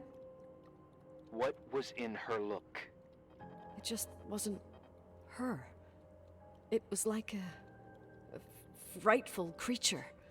A disturbed, dangerous animal. I've never seen her like that before or after. Not even on her deathbed. And then she put her hands on her hips, exhausted. She smiled. And there she was again, my mom. I thought it must have just been the impression of a moment. I had the finals against Cold Springs High awaiting me. I climbed in the car, throwing my bag into the back seat. My hockey stick was there. Claire said she'd cleaned it. She'd cleaned it. Go on. No, Sie lag die ganze Zeit im I Kofferraum, don't. als wir bei dem Spiel waren. Go on! We got there on time and I played. Best game of my life. And the last. Claire was on the bleachers encouraging me and cheering. And then I lost sight of her. For 2 whole periods, I think. And later, when I asked, she said she'd moved because Marty O'Donegal's father was getting on her nerves. But it wasn't true. Just enough time to go back to the car. Don't say it. Irving, don't say it. Don't say a thing. I don't...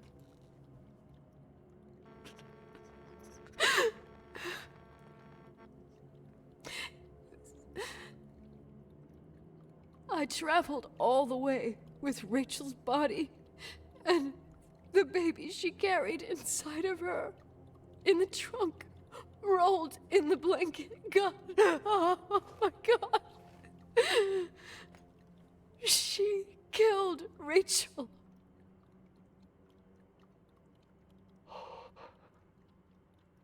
Thank you, Nikki.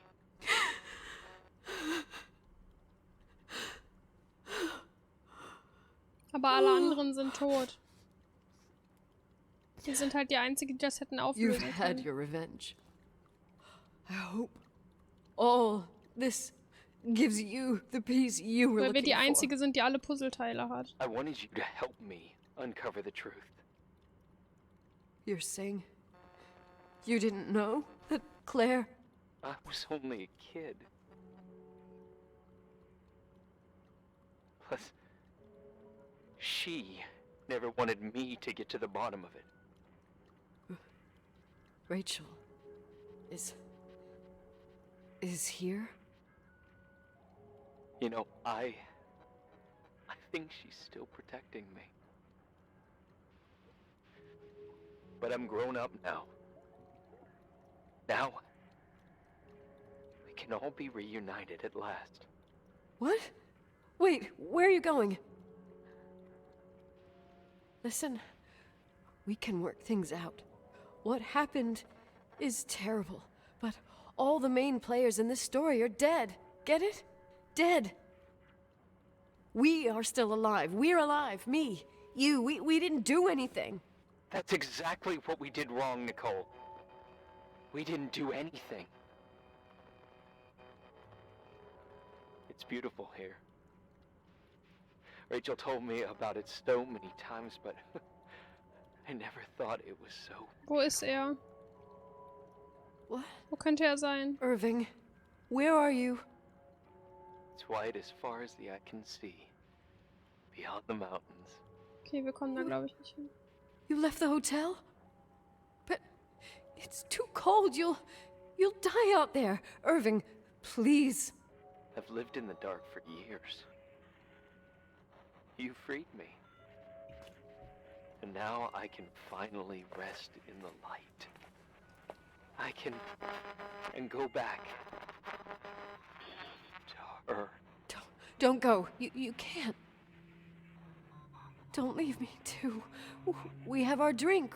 It's not a goodbye, my tough, pragmatic, stubborn Nikki. We'll meet again. Another time. Beyond this horizon of events. Everything is... Irving? Irving?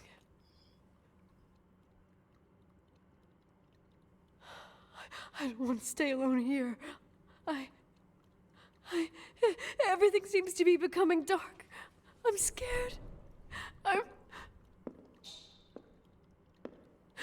Who's there? What? Rachel, Nein. is that you?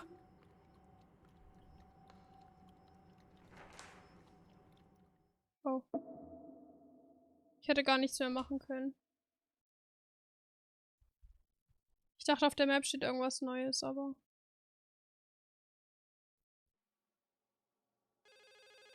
Das war gar kein Schmetterling, das war die ganze Zeit eine Zahnspange.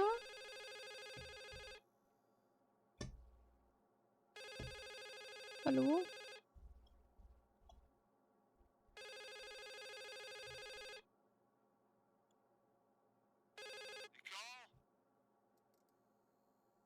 Yes? Nicole, it's me, Jenkins, the attorney. Finally, I can get through. You don't know how many times I've tried. I can't hear you. The connection's bad.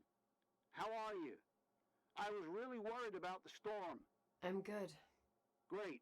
I'm glad. You're sure you Listen, I don't want to sell the hotel anymore. What? Damned interference. I didn't catch you. What'd you say? I don't want to sell the hotel anymore. You've been really nice. Your job is done. Thanks. Oh, well, I see. Well, you're the owner, and you got every right to decide. But maybe we should talk about it in person. I want to understand. This kind of decision... I'm back home, and I have to stay here. Forever. Wait a sec, let's talk. There's also my fee.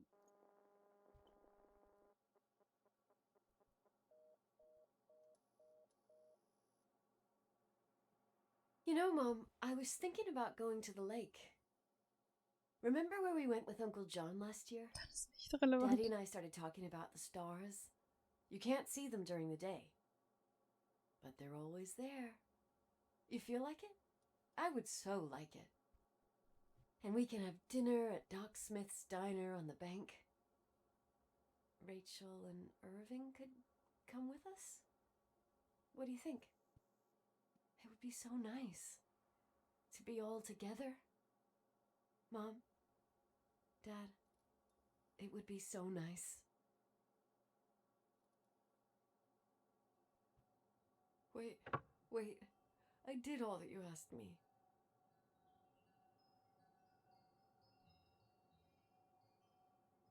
Stop it, please. Anger shouldn't rule our life. You said that. Das Klingeln ist wieder da. I'm scared. I don't want to die. Die Tür ist auf. Sie könnte sich so gar nicht umbringen. Obwohl sie hat das hier reingeleitet, oder? Ah, der Schlauch, deswegen.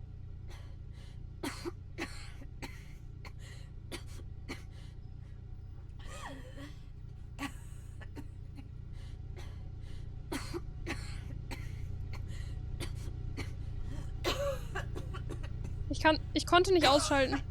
Schalt aus.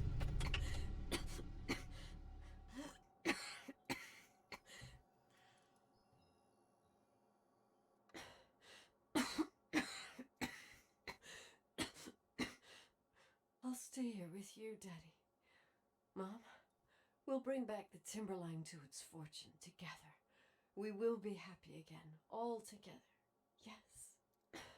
Like a whole family. No more anger. Just love.